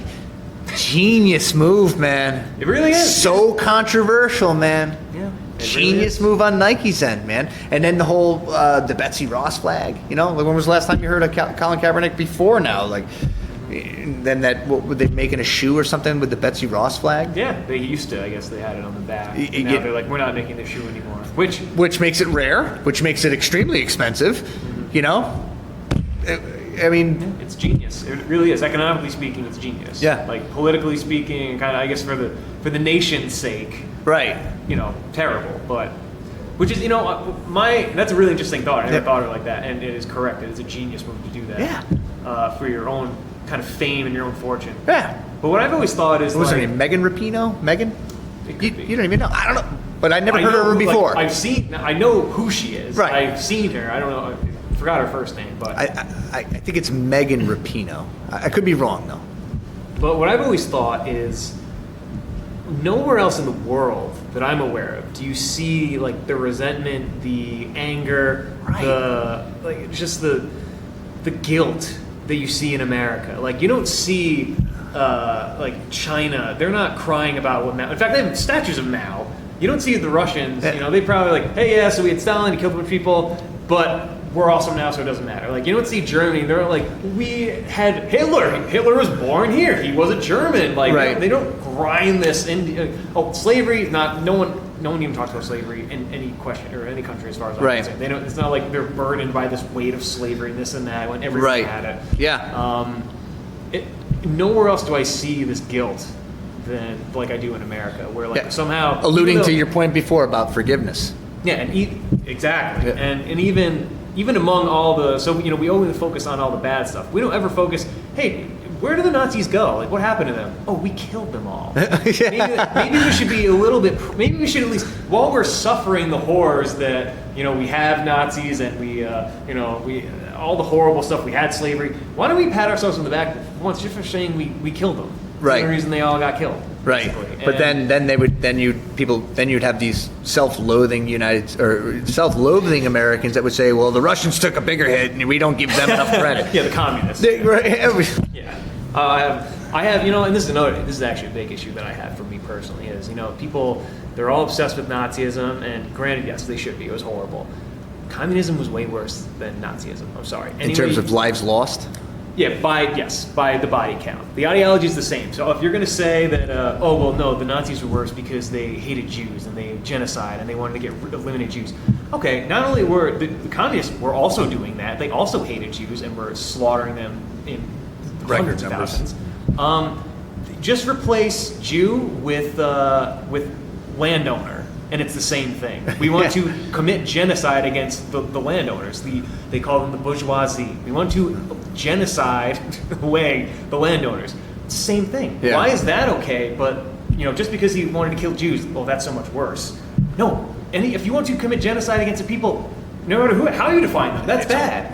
And then the reason it's worse, obviously, is because the body count. Body count is way higher. There wasn't Nazism in Cambodia or Russia or China or any of these other places around the world that had communism. Right. And to me, it's like, I'm trying. They're kind of alluding to it right now in this book I'm reading, where the communists at the time when we're going through these Nuremberg trials, and I'm pretty sure that's something they brought up during the trials while we're condemning these people, and they're going, hello, you're condemning us for all this slaughter. What about the communists over there? They're basically still doing it now. Right. And the communists are more than happy to be like, oh yeah, don't look at us. No way. Like, no, you guys are Nazis. You're horrible. Yeah. Like, it's just incredible to me that we don't treat communism and socialism the same way we treat Nazism.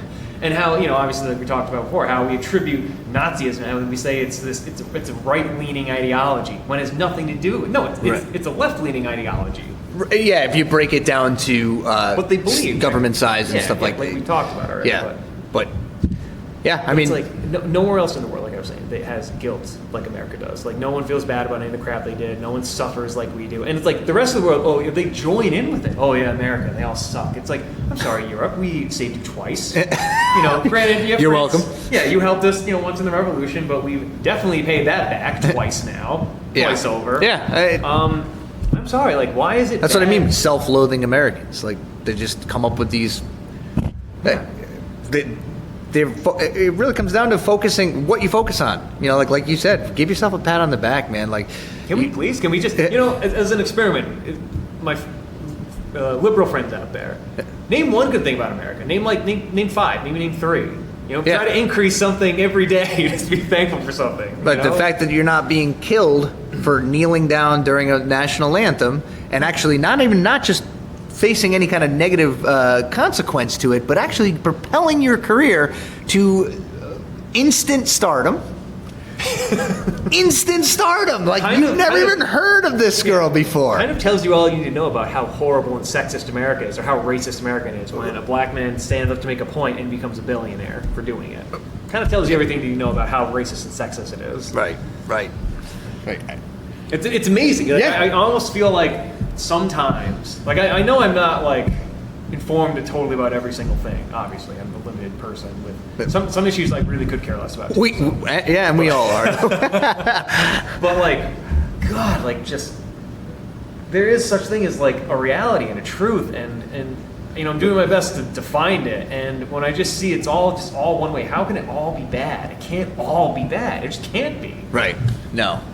People need to start focusing on what's really good. At least, or just the truth. Take the good with the bad, but at least acknowledge the good. Right. But we don't acknowledge it. Because if you apply those principles to your entire life, or anywhere else in life, right? Like I don't see a German soccer player kneeling because one time they had Hitler and he killed people. You don't see that. And nor do we as another country hold that German accountable for. Not anymore. The Holocaust, or no one talks about it. No one's right. Like, oh God, it's like we admire Europe. We admire them. We want to be more like them. Why are we like? We don't. I mean, I don't. I don't either. You know what I mean? I won't look at. We've had Supreme Court judges say that we need to look to the laws of other countries, which is really out of their purview in general. But that's a different situation. But yeah, we respect Europe. Well, the left respects Europe because they don't have the restrictions that American government does. Right. They're more free to do kind of whatever they want. Yeah, I think. That's big stuff. I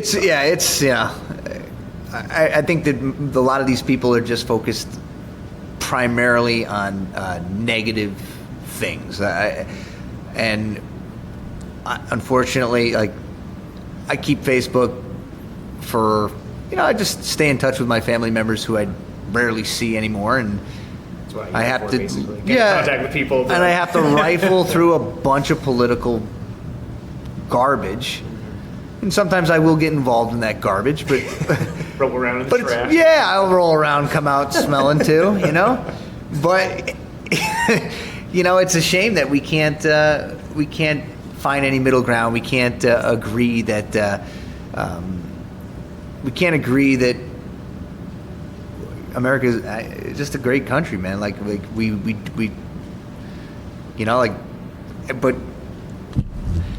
There's not. I don't know how to. It's upsetting because the middle ground is there, and it's like you could choose to take it almost. Like you can, in the sense, when you look at American history, you can almost choose how you want to view it. Like if you can take, because there are bad stuff, so you could grab that and run with it. There's good stuff. You could take that and admit America's never done anything bad ever, or you can just look at both of it and kind of like we did some horrible shit, man. But we've grown. Just be real about it. Yeah. And to take the totality of America and be like, well, is it good or bad? Well, we could go down and like list every act it's ever done and see if it's 80-20 or 50-50 or whatever it is.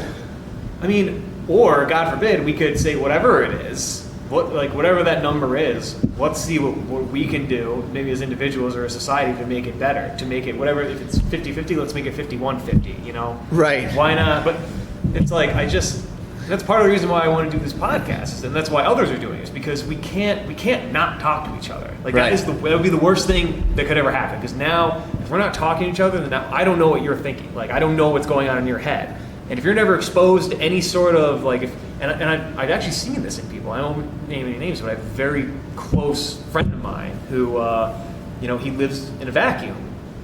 He's not exposed to any right stuff ever. Only watches CNN, reads New York Times, only liberal stuff for decades now. Because one of the other consequences in our society that I found, or at least among social groups, is that whenever like politics comes up, people are like, no, don't talk about that. No, like family gatherings. Oh yeah, like, politics. No and religion. talking about that. Yeah. And Why? I've always hated it because I like talking about stuff. I don't get offended. And Right. rightfully, people will stop it because people get offended. They can't handle dissent, which is its own mind-boggling. stupid thing. Right. So, but as a result of that, so now you're not talking to people anymore. So now these people just go down this rabbit hole of like, oh my God, Nazis are everywhere, racists are everywhere. People who once were on the left, they're racist and Nazis now. Like, oh my God, I need to murder Trump. Like, and now you're radicalizing people. So then I talk to this person for the first time, really in a long time, and they're talking da da da da da, and I can't. They said something like, oh Steve, you. They basically came down. They said, "Oh, well, it's something like the politics that your dad believes is it's racist. I think he might be a racist." And I was like, "What?" I was like, "Whoa!" I was like, "Wait a minute. You said my father's a racist. And my father, he's dad politics, like your normal dad, but conservative guy, right? Yeah. Normal dad politics stuff." And I was like, "Well, wait a minute, hold on. If you think he's like, what do you think about me then?" Right. And they go, "I don't know, Steve." And I was like, and I go, "Let me be very because I was."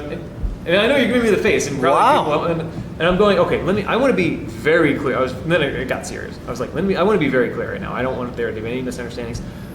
Did you just say that you are not sure if I'm a racist or a Nazi? And I asked this like 10 times just to be sure. Right, and they were like, yeah, I don't know. And then I just, I step back and I go, wow. what? I know exactly what is going on here. Like you've been in a vacuum for like decades now. And you haven't been exposed to any other kind of thinking or thoughts or viewpoints other than the most radical, continuously left-leaning arguments and ideas. And it's, as a result of that, you have been radicalized. Like you have been brainwashed, basically. Yeah, because and the thing is, you could look in his eye and you could see like this. It's like, and I'm just like, listen, like you have decades of experience and knowledge, and you know me, you've talked with me, like you've been through my ups and my downs, you've seen me grow up and this and that. And it's like, in your heart and soul and mind, this isn't true, and yet you're like, no, the narrative says this, so I'm just going to spout out the narrative. Right. And wow. Yeah, and I'm just thinking, and like for me, that's when it became real that no, like this is a real thing. People are getting radicalized. Yeah. People who are being told, oh, this person's racist and Nazi, and not listening to them, not engaging in conversations. And if that happens on a larger scale, yeah, I would be terrified to know what would happen. Right. And I mean, but I think you're seeing a lot of it with Antifa, where like we said, you see people who are not Nazis, who are not white supremacists, who are in fact, in the case of man, a gay Asian man. And they basically were trying to murder him. I mean, what else? When you're throwing a cement, what is it? It's a milkshake mixed with quick drying cement in someone's head. I'm sorry, that could kill them. When you're hitting people with bike locks, and when you're talking about bringing guns and knives to a Ben Shapiro speech, right? It's already happening. And he opens the floor too, Ben. Ben opens the floor to a Q&A. Yeah. He's willing to engage them, so. Yeah, and I mean, in the past, he'll talk about it. He never had to have security up until really recently. With the Berkeley thing, $600,000 of security so that he can go mumble vocal vibrations into the world. Like, this is insane. Right. People can't, like, people are so offended, and then we blame him. We say, oh, well, he's the problem because he's speaking and people don't like it. It's never like, hey, you. Like, well, what are you worried about? What are you angry about? Like, you can't, like, and that's this culture. That's where I jokingly say, if I'd have known love Trump's hate was so violent, I might have gotten on board a while ago. But it's not. Like it's just like this.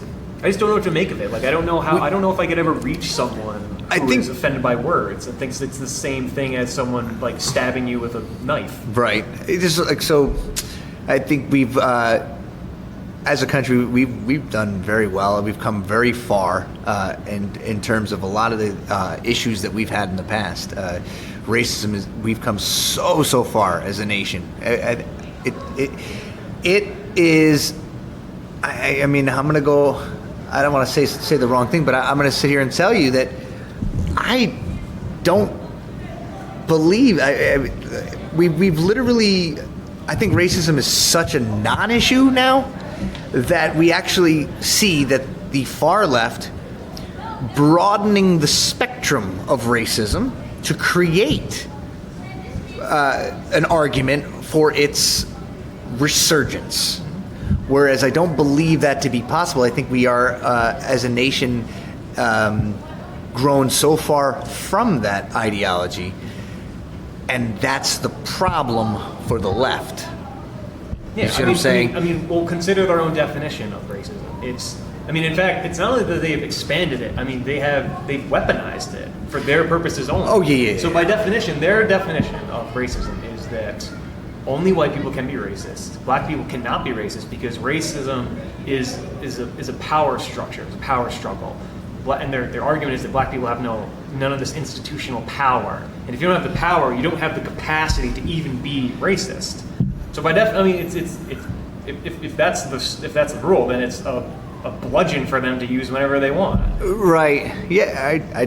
I just think that everything like that tweet that literally had never mentioned it, and like, oh, you could still be racist by not mentioning race. That was the argument that I was getting, and with these people, I'm like, well, I'm just trying to figure out, like, if it's racist, I'll call it out, but I'm not seeing what's racist about it. And they're like, well, this person is from the these people. Look, the tweet didn't mention 4 congresswomen. I don't know. The whole thing gets twisted. And right. I'm just trying to like you're saying. Figure out what everybody's all freaking out about. But well, that's the thing. And then so actually going back to my original story about my father with this friend of mine. So then I go. Then I'm blown away because that's actually what they think. And yeah, now I'm saying kind of messed up. So then I go. And I was like, well, let's use what did my father say that made you think that maybe he and they go, I don't know, I don't remember. And I go, you would really want to have facts, some sort of some story, some kind like you remember really, that time he said this, like, oh yeah, maybe I do. Yeah, he goes, what was he goes, I don't know, I don't remember. And I go, well, I don't think I even asked about me, but I said, like, I agree with like everything my father said, like what and obviously for me they had nothing either. Like, obviously they've never said anything racist. But they did go, oh, Steve, I don't know, what about I guess somehow heard through the grapevine kind of my views on war, which could be radical, I guess. I don't think they are. I don't. I wouldn't be able to. Here's what I've said. Maybe you can be a judge of this. Okay. Once I explained it to him. Well, okay, now you go ahead. I want to hear it. They kind of were like, oh, that's not exactly how I was told, which was like, okay, great. So in the past, I've said, if we're going to go to war, or actually, how should I premise this? So probably what he heard someone say to him is that I've said in the past, if we're going to go to war with someone, you wipe them out. You actually go to war, like how it has always been done for thousands of years. So I guess that sounds it does sound bad. So let me put some context to it. Okay, please. Yes. So when you read history and you read war, war throughout history has been really like the worst thing ever. I agree. It's been, I think that's no discussion there. It's pretty horrible. Cut and dry.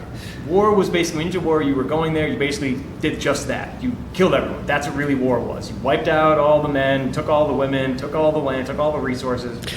Oh, you're talking pillaging and plundering. You're going way back. How else has it been done? No, you're right. Is there a different way? No. Only recently, as far as in the last century or so, we've tried to humanize war. And that has come at a very unique cost, and that's American lives. When you look at the Iraq War, it's like, well, we're going there, we're not going to kill, we're not obviously not killing everyone, and that's not what actually I'm talking about. In fact, I have more modified plan for it.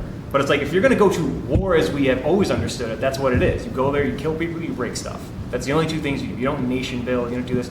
These things have consequences. Oh, I see what you're saying. And as a consequence of this new idea of like how we do war now, it's like American soldiers are dying. Okay, so you basically expedited the opinion by just saying that, and it definitely. Now that you put it to that, I guess it requires. More it definitely requires that. Yeah, because that's. I guess it's a little rough when I put it like that. But I mean, I think here's what I would do. Like today, like if I were the president, and this is kind of, I guess, I could critical of the Bush administration for this, for the Iraq war, where, I'm the American president. We had no business in the Middle East. I mean, however you want it, whether it was justified or not, we went there. So now we're there, we're dealing with it. I mean, I'm in that world right now. And I'm just like, I have two choices. I can handcuff my guys and be like, well, you got to be careful with civilians and this and that, We have to have all these super high, restrictions. When we're living in these like little towns, there are clearly terrorists among them, pretending to be civilians. Yes. They're hiding in these villages. This is only working because we are allowing this to work. Right. And no nation other than us would tolerate this stuff. Right. They would do what war is. They would just go, what? Distinguishing between civilians and... No, go in there and wipe the town out. You have a problem with people in this town, flatten it. What are you talking about? Get off the phone. Right, you're talking Vikings. Yeah. I mean, no, not even Viking. This is like normal war. Even among Native Americans, you would go, you kill everyone, you take their land, and then that other tribe would go away, get big. I mean, this is human history, the human condition, as far as I'm concerned. And we've tried to make it more human. And it's like, no, if you're going to go to war, you have to realize I'm an American president. I have real American young men, 18-year-old kids, going to war for me. Any policy, anything I'm doing is going to make sure that every one of them comes home. I don't want anyone dying for some stupid, lofty idea to protect other citizens. I see what you're saying. It's a dark idea. No, it's really not. Now that you put it, because I was going to argue, I would say you do everything diplomatic in your power to not have to do that. Oh, absolutely. This is what I like once you get to war. But your point is, if it's going to happen, we're going all in. Now, exactly. I see what you're saying. So, honestly, and that's exactly correct. Because I think, honestly, I think war is kind of obsolete now. Because we have way better ways of dealing with things, whether you're talking about economic warfare, cyber warfare. Right. We almost, in my opinion, you don't really even need a lot of, like, boots on the ground, quote unquote. Right. But if you are going to make that, like, this is why it has to be the most serious decision you ever make in your life. Not like this lofty, we'll go there and build. Yeah. No. Right. Remember what war is this. There's a reason we say war is like the worst thing. Like, you don't want to go to war. Because when you go to war, it's dark, it's horrible, it's terrible. People are going to die. We're not like, but you've tried to humanize it and say, oh no, we can distinguish between the innocents and this and that. Nope, not in my book. Right. I say, here's my soldiers. If you think someone's a terrorist or you're uncomfortable, I don't care what you go. Come home. Your goal is to come home. I see what you're saying. You're an 18-year-old kid. You're an American. I'm the American president. I'm sorry. I can't care about the people of the world. I have to care about my people because I'm the American president. Right. If your government gives a crap about you, they'll get out of the way. They'll do what they have to do. And what I would say, if I was the president and we're going with Iraq, I would have done this. I would have done a little leaflet thing, and I would have said, "Leave, get out of here right now." Don't we do that? Well, we do, but there wouldn't have been. Well, first of all, I think if I were going to war in Iraq, let me think about this. I haven't really thought about this. I mean, my war plan stands. Like, but the real question is, where are they going to go? That particular, where are they going to go The problem is because then, now that it's a double-edged sword. So now, if you don't do it, then they go, oh hey, all we have to do is live among civilians, and this is awesome. Yeah, pick them off. If you take that away from them, if you go, oh my God, they're killing us, now you have a different reaction. Now you might see the white flag a little quicker. You might, and you might see this. You might see the civilians who are in these towns. They go, terrorists, no, get out of here. No, we're gonna die if you're here. Get away from us. You might see a little bit of hey, soldiers. Hey, come here. It's that guy. It's him over there. Don't kill me. Get him over there. Right. You might have seen something. Now, granted, it's dark, and if I were the American president, I'd be praying every night. I would own it because I would probably be taking some innocent life. But you know what? Innocent life dies in war anyway. It really does. There's no. It's true. So it's like it's a tough call, but I mean, my only goal as the American president, if I'm going to war, are my American soldiers. It is. I want them. I don't want them to be handcuffed. I want them to have access to tanks and air coverage and anything they need to do what they have to do to come home. because Yeah. I'm not going to have people dying on my watch because I am worried about other crap. And it's dark, but that is war. War is dark. Yeah. But stress, diplomacy before ever Like I making said, that. like I said, I don't even think you really need it because there's smarter ways to do it. You can talk with people, then you Right. can engage them economically, cyber warfare. There's a lot of ways. I don't even think you really need it. But like, I agree. I honestly don't think. I mean, I don't think there's a reason to go to even get the violence in the streets. Honestly, there's no reason for it. You know, but that's just me minding my own business. You know, like I mean, and you could bring up my history and say, oh no, where's that come from? But it's because I have a history of it. You know what I mean? It's because I literally got nothing out of being that person. You know what I mean? But bad things. You know, no good had come of it. But I agree that it's tough. Even like now, I'm thinking about. I'm like, oh god, I shouldn't have said any of this. No. That's a very. You have solid points. And it does. I mean, I'll tell you like this. Whether I agree or disagree with you on that, I'd want you as my platoon leader if I was in your platoon. So, and yeah. I mean, I can't. For me, it's like. I mean, unless I'm like the world president, which I wouldn't, I'd be the American president. I couldn't, on my own conscience, send my own kids to overseas to go fight something that's like ambiguous and like certain rules and I'm sorry, it's like there's going to be a consequence, and people could say, oh, you killed innocent people over there. Yeah, I did, but you know what? Maybe by killing that person, your son got to come home or something. And you know what? I would have to deal with God. God would have to have it. You know what? Let him. If he's going to punish me, he'll punish me for it. But my goal is the American soldier coming home. That is who I am for.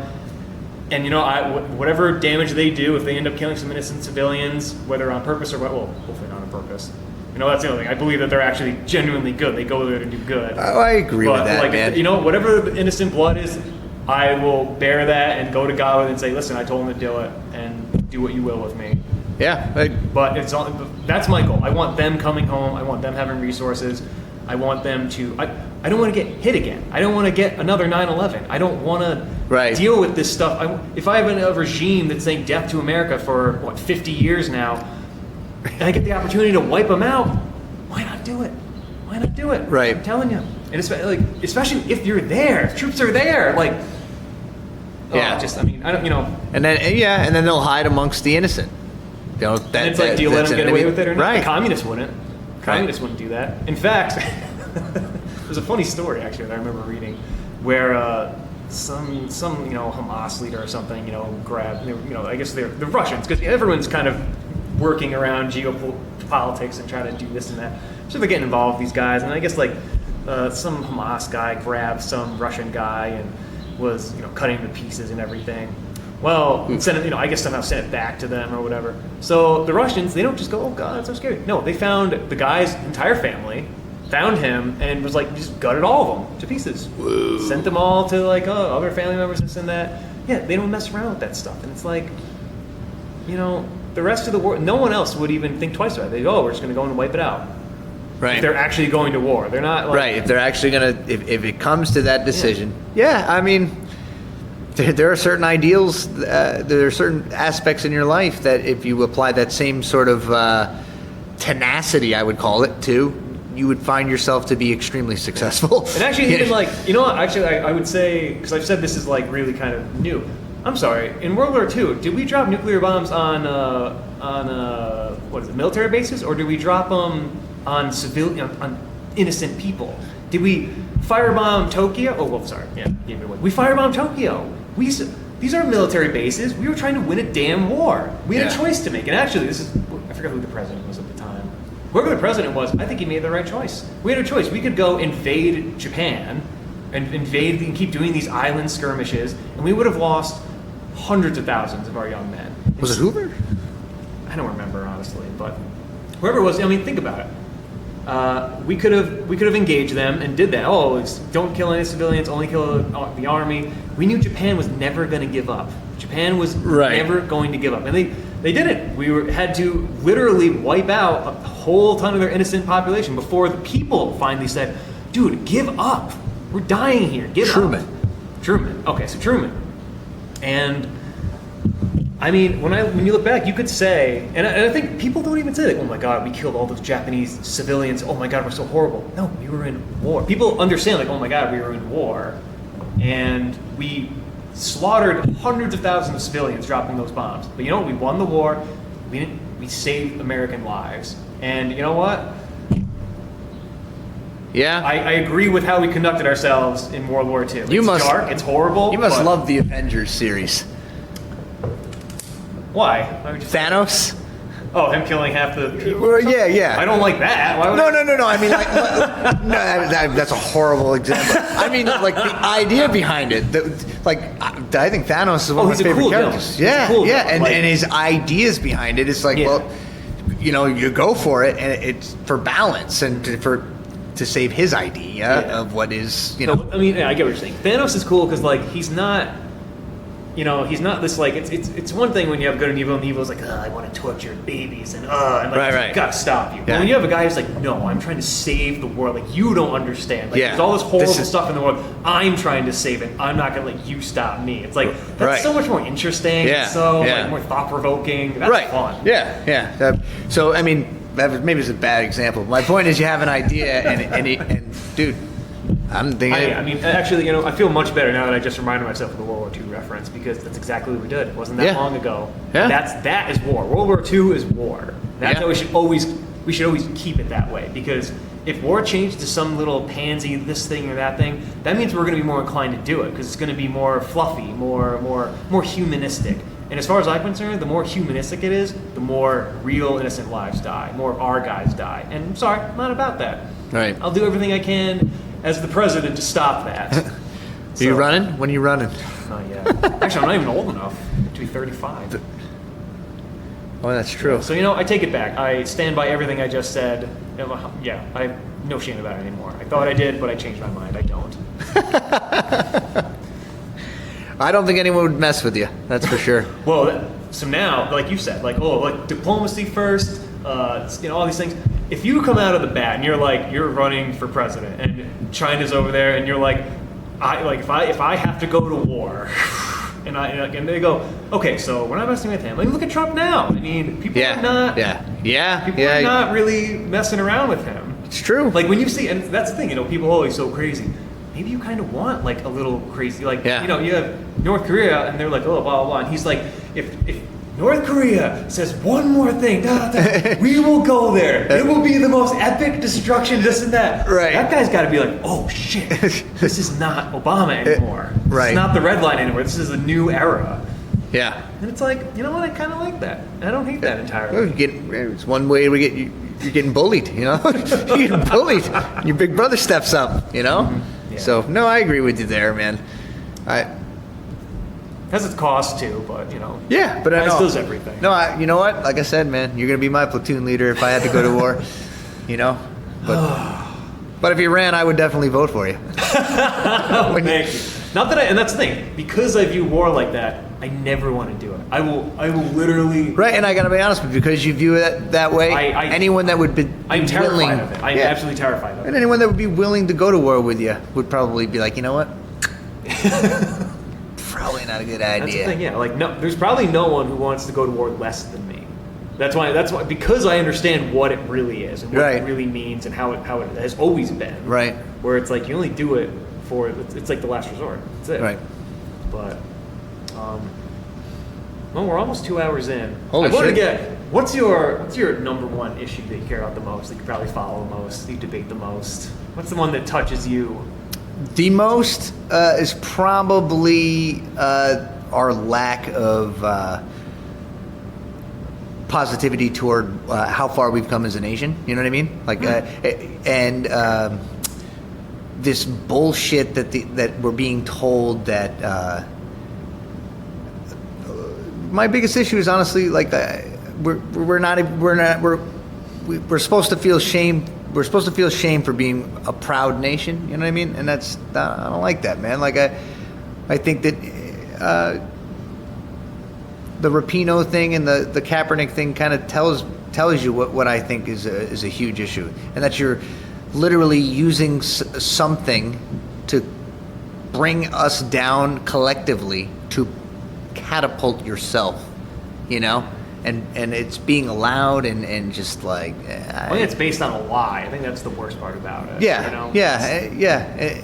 America's a sexist place, like, right, you know. Yeah, sexist, racist, everything, intolerant, when it's literally the exact opposite of all those things collectively. I'm not sitting here saying that racism and sexism doesn't exist, but I will argue that it exists at such a small level that it is certainly not systemic. You know what I mean? Like, yeah. I mean, there's no one, like, you would be hard pressed to find someone who is like, oh yeah, like black people are inferior. Definitely. Like, oh right. Yeah, like it's not like you will. Anyone who hears it, they'll go, what? They'll turn their heads and be Like, like, like, and it'll be a problem for him. Absolutely. So it's like, it's not like it's accepted anywhere in American culture. Right. But the reverse is accepted for some reason. You know, when they talk like you're a straight white male, you wouldn't know. You know, like you have this privilege. I think the idea of white privilege is like, what, you know, like, and they make the argument. Someone has to, and I would sit down with anybody that can literally argue and tell me what privileges that I have. You know, and you can't sit there and say they have to be based inherently, literally, on the pigment of my skin. You know, like, and I will listen to the arguments on the other side. I want to hear that. If someone truly believes that it exists, please tell me where. Cause what they have is what the typical arguments are is that they look at, like, for example, like blacks in the workforce, and any particular, you know, university professors, police officers, and like, oh, well, statistically speaking, you know, blacks are only 5% of cops. All cops are white. Therefore, because of the disparity, that must be because of racism.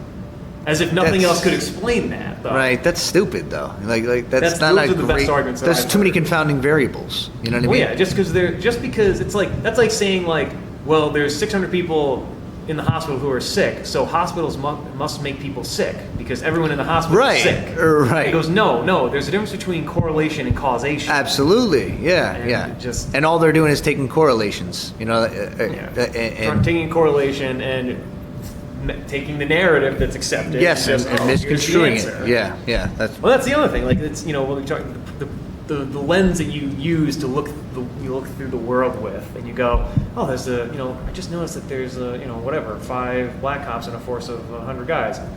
Oh, racism.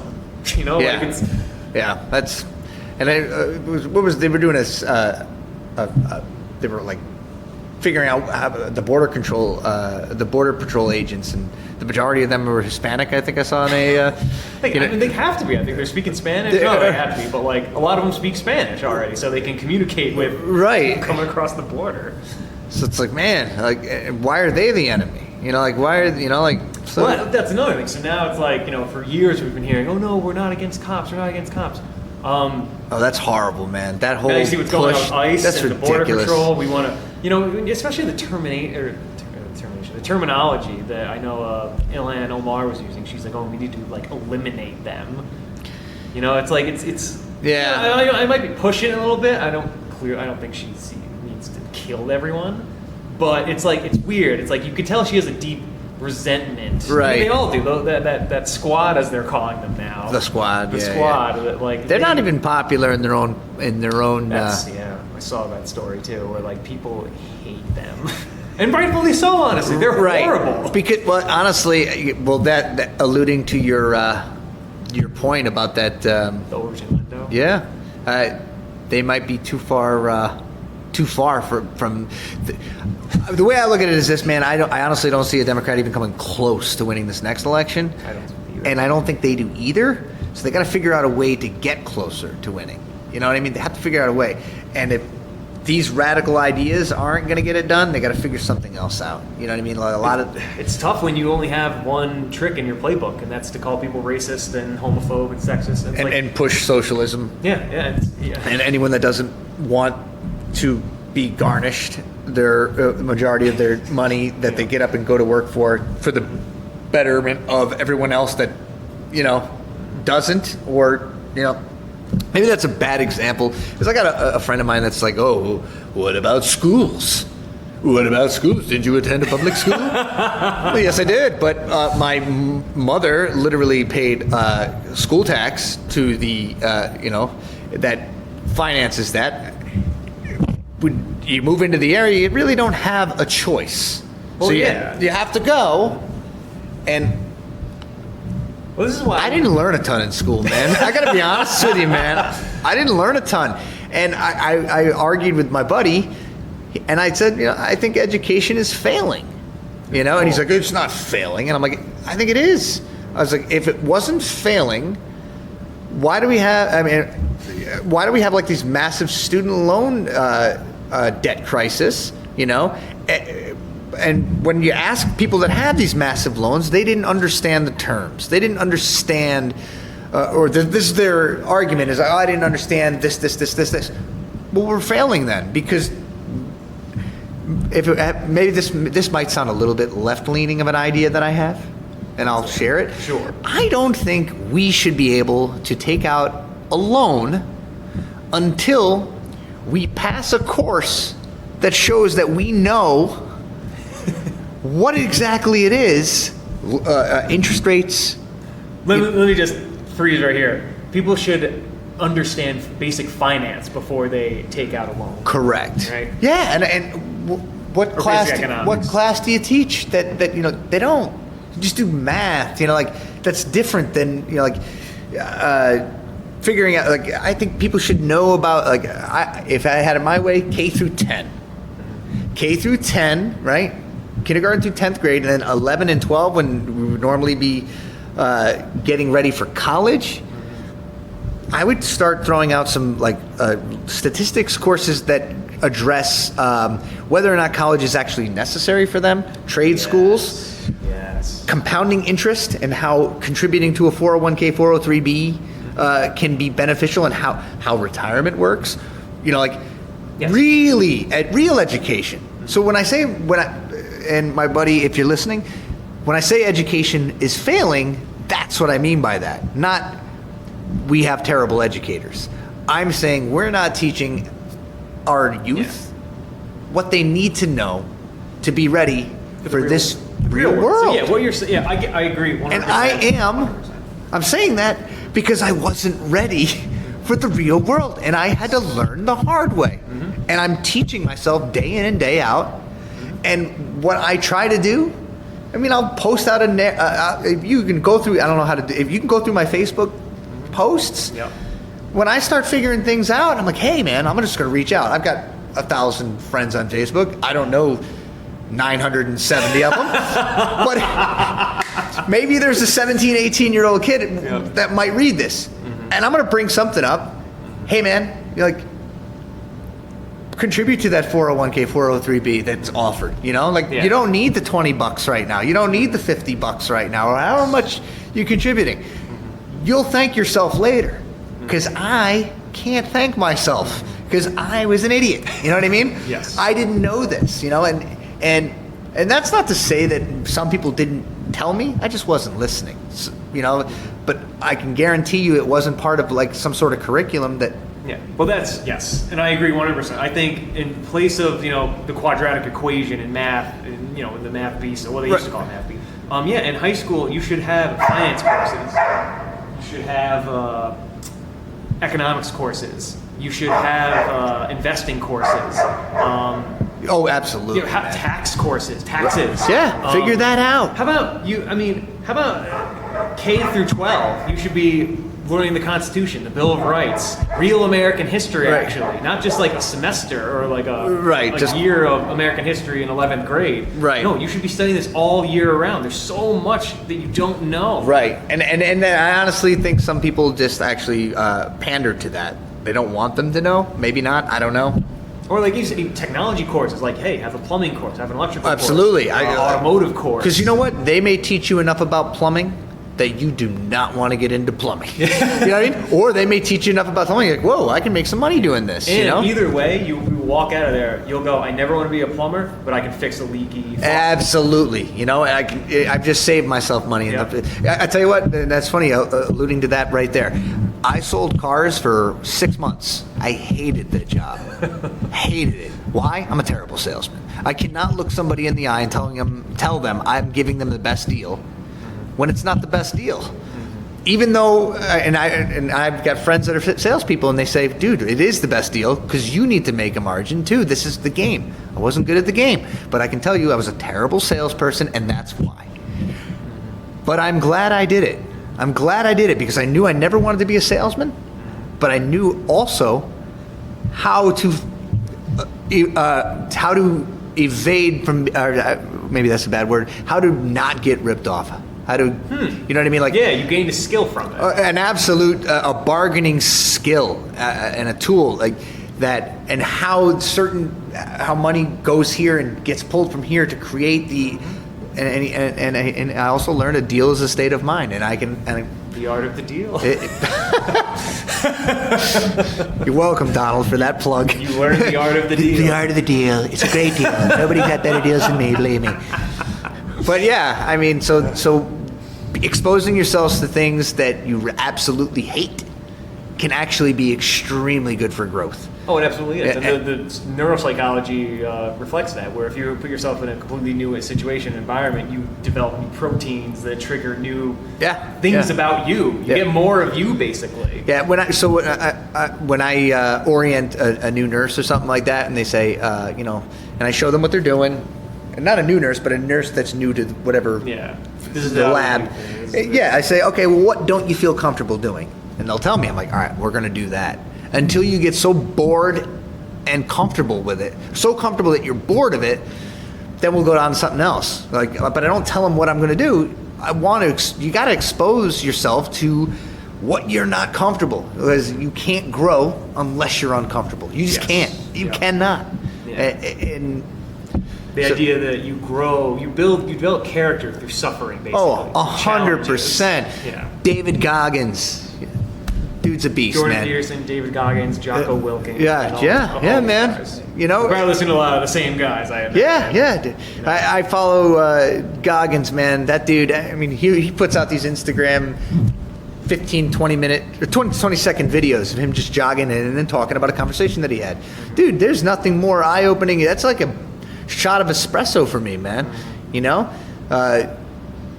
Got to work, man. You got to work hard, and it's got to be uncomfortable. If you think you're working hard, work a little harder. I swear to God, that's something I've learned. Yeah. Like when people tell me I got no life, and I'm like, that's actually not true. You know, like, what am I missing? And if you can convince me that maybe I am working too much and I don't have a life, I want you to convince me. I'm more than open to hearing it. You know, I work probably 50, 60 hours a week at a rip, 3 different jobs. I work a 1099 job. I work as a travel nurse, and I do per diem, And I also have properties where I have to manage my real estate, so if there's an issue, I have to address that, So I'm always on call, But I can tell you, it was extremely uncomfortable. Extremely uncomfortable. I mean, you just bought a house, that's frays some nerves, right? Like you're like, oh, it's getting real. It's a little uncomfortable, but you're growing. Equity. They're not building any more land, man. And now it's like you buy the house, and now you gotta all of a sudden you have all these new responsibilities. Oh man! And that's just to maintain it. Now it's like, well, if I want to improve this, I have to do all these other things and suffer the horrible. Yes. Not only am I doing that for my own, but I'm doing that for tenants as well. And I got to keep up with the rental market. I got to keep up. One of my tenants, they're great, man, but they reach out like, hey, man, the freezer's not working anymore. I'm like, oh, well, you got all your perishables good? Yeah, for now. All right, cool. I'll get you. Let me take a look at it. It might be a quick fix, but if it's not, I'm spending some money, so that money I just made doing this, well, there it goes. Right, exactly. But and hopefully, that comes with a warranty that I don't have to deal with it for another 2 years or something like that. My point is, I've gotten comfortable being uncomfortable, I work a ton.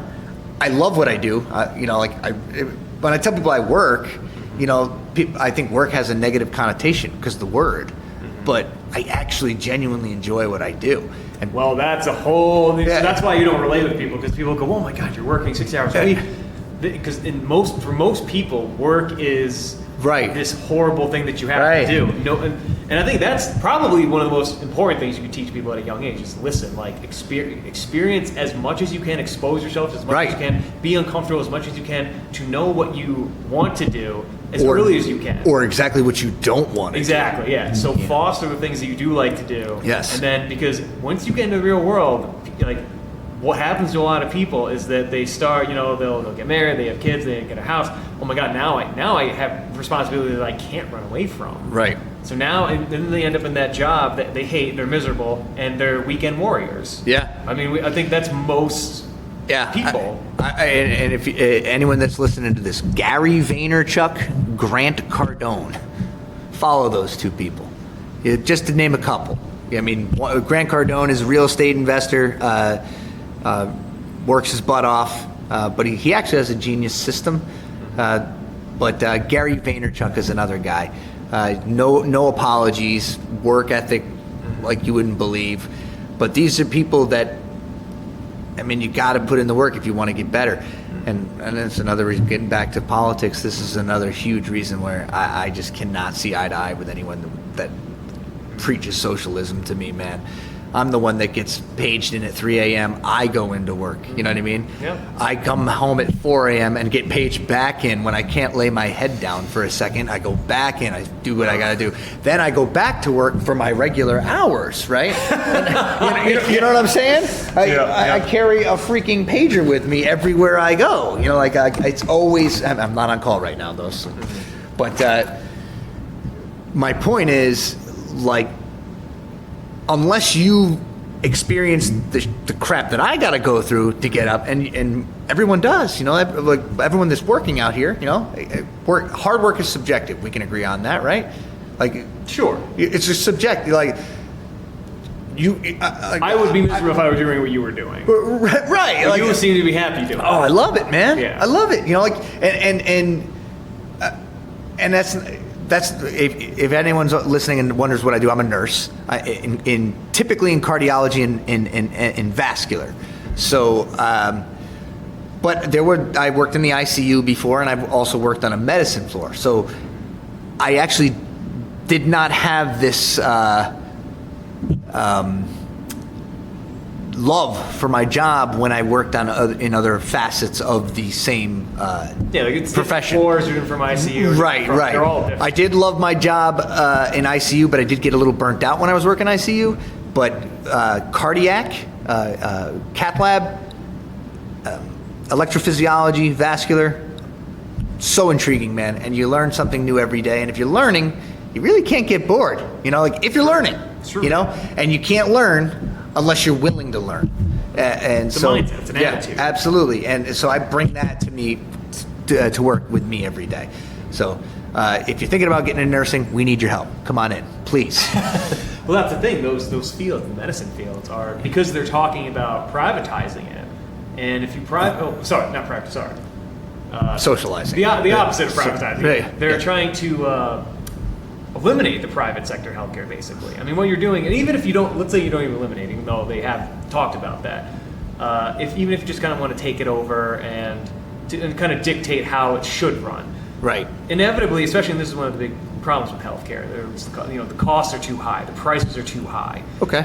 And obviously there are reasons for that, absolutely, which no reasons. one talks about, because they're always, there's, for me, when people talk, no one can afford healthcare, this and that, I go, how do prices rise and fall in a free market? Right. That's my first question. See, and I have a really good friend that alluded to that point exactly, who is a physician. And he literally came out and he's like, dude, you know what? And Trump had just signed a executive order about the negotiations of hospital pricing and being more transparent with the patient, the pricing of the hospitals, and a lot of those policies that weren't or just this smoke and mirrors that your patient would get a bill and be like, what the hell is that? You know what I mean? Like, to increase the transparency of knowing what they're getting, what they're having to pay for, and how much that's going to cost them. You know, like, and know how that actually came about to those prices, where those come from. And so he told me, he's like, dude, he's like, like, say what you want about him. He's got my vote. He's got my vote now. Like. And coming from him, he's one of the smartest guys I know, dude. And not just politics, just everything in general. He's just a smart dude. I started. That's when I got a little bit more political, because I'm like, all right, well, if this dude, because we kind of see eye to eye on. He's a little left-leaning libertarian. I'm right-leaning libertarian, and he identifies as left-leaning. So I don't see it. He might be on like one. He might be like, oh, I'm pro-choice or something. Yeah, I don't know. He never really went into that, but we. It's probably one issue. Yeah, Everything else. yeah. Actually, no. He may not identify as that. Actually, I think he took some test online or something that said he was that, or whatever it was. But either way, my point is, if you were to ask me who I think the smartest person I know today, he'd probably be that guy, or at least in the argument. And to hear him come out and say that. Who is, by the way, he's not Caucasian, you know what I mean? Changes everything. Changes the entire argument. For some reason, Caucasian straight males don't have an opinion that matters because they don't understand. But so I'm just going to say, lack of perspective, right? Whatever it is. So let's debunk that argument right now and say, the fact that he is not, but he's an extremely intelligent guy, and for him to come out and say that was really surprising to me. You know what I mean? Because, like I said, I was never a Trump supporter. I voted Gary Johnson, man, but to hear him say that, I'm like, all right, let me look into this. I want to see what he sees, and I did, especially with that argument, and then I started really, really delving into it, and I'm like, you know what, he's got a point, man, and remember when what was it, that GOP bill, or the tax cut, the tax 2017, and they were saying it's a scam. They were telling us it's a big scam. It's a big scam, and you're not going to get anything good out of it. And then the statistic that they were reporting, the stats they were reporting was the decrease in tax refunds. Okay, the decrease in the amount of the tax refund. Oh, yeah. Okay. Okay, hold on a second. Yeah. Maybe I don't know what the word refund means. Yeah. A lot of they are literally relying on your ability or their ability to ensure that you're stupid. He's like, here's $10. Okay, thanks for the $10. Here's $4 back. And then someone's saying, you know what? No. Dude, I don't want $10. Give me $7. Okay, thank you. Here's $5 back. Or no, excuse me. Here's whatever. You know what I'm saying? Yeah. Here's we only want $5. Okay, well then you're only getting $2 back. Yeah. What is this crap, dude? Yeah. All that told me was the majority of the people that were complaining that they didn't get a better tax return than the previous year. All that told me was they're probably not that great with money. You know what I mean? And they relied on this return to have a substantial amount at once, instead of saying, okay, well, I'm getting $45, $50 more a week that I can use toward this. Dude, save your money. Well, yeah, it's your money. That's the ironic thing, is that you're not getting as much back because you're keeping it. Right. Now you're not it's getting your it money. away from you. It's your money. If I had my way, we would not have federal tax. I wouldn't pay state tax. Just leave me the hell alone. Pay me what we agreed on. I'll worry about my own retirement. I don't need any of this crap. Any of that. I'll worry. Well, let me have it all. And you know what? At the end of the day, if I'm crippled and I can't do this, you know what? It was my own fault for not preparing for whatever the hell, like that. That's me. That's a little extreme. I get it. It's a little extreme libertarian. Just leave your hands out of my pockets, and I'll deal with it if I have to deal with it, But my point is, save your money. Save your money. We're going to give you more money back. Yeah. You're going to get it in real time instead of getting a quote unquote bonus at the end of the year for the interest-free loan that you gave your United States government. You know what I mean? Yeah, it's so many things, especially with healthcare. I mean, when I look at healthcare and I see like it's like you got to look at it both like through like what I do. What I do is I look at it through the prism of basic economics, which makes it very simple. And then you go, well, why? What's happening that's influencing all these things? Like, so I'll be like, so in a free market, I know with competition, prices will drop. So typically, I mean, it gets to a point where the consumer's happy, basically. Why would I do this when I can get it cheaper there? Yeah, and usually, whatever the price is, given the product or service, it will come down. Right now, prices, our guesses are extremely high. I don't know what the price is for everything, but everyone's always talking about it. But it's always to the point where anytime you go to a hospital, it's like, where's your insurance? Like, the only way to basically enter a hospital is if you have insurance. So I'm looking at this as a whole, and I'm saying, all right, well, what are driving costs so much? And as a thought experiment, try to call not a thought experiment, do this for real. Call your insurance provider and say, hey, I just want to be covered for like things. I want it to be individual. Oh yeah, select it. I want I want like catastrophic and like or whatever. And they will go, no, we don't do that. And you go, why not? What it boils down to is by federal law, they have to provide you with certain coverages, no exception. So that's the base right there. So they have to cover you for all a bunch of stuff that you may not want. Right. That drives your premiums up. Right. You're paying for stuff that you're not Yeah, using. I don't need eyeglasses. Why should I? Yeah. Moreover, so now you look at prices. So that's the insurance, which people complain about a lot. But then that kind of is like, well, you need insurance because the prices at the hospital are so high. And you go, well, why are the prices of the hospital so high? And it turns to the fact that, well, anytime someone goes into the hospital, they're going to get treated regardless of whether they're going to get paid or not. That's a good thing. I'd say that's a pretty good thing. We want to value life over money anyway. Why else are we alive? Absolutely. But now you have this new element where it's like, well, now we're going to import all these illegal aliens who either don't have, or they have, they have problems, they have medical problems, they don't have insurance, they're not paying into this system, and we're going to flood that in there. We're going to get these guys in here. We're going to do this, or just in general, even with our own people, we're going to say, right. Oh, I can get treated anyway. It's like a kind of a defect in the system. I think where now hospitals are losing money. They're losing money providing care they're not getting paid for. So the only way for them to stay in business, the only other option is we go out of business, we have no hospital at all, or we have to increase the prices. And the ones that are going to pay it. Yeah. So the ones that do pay it right. really turn out to be the insurance companies.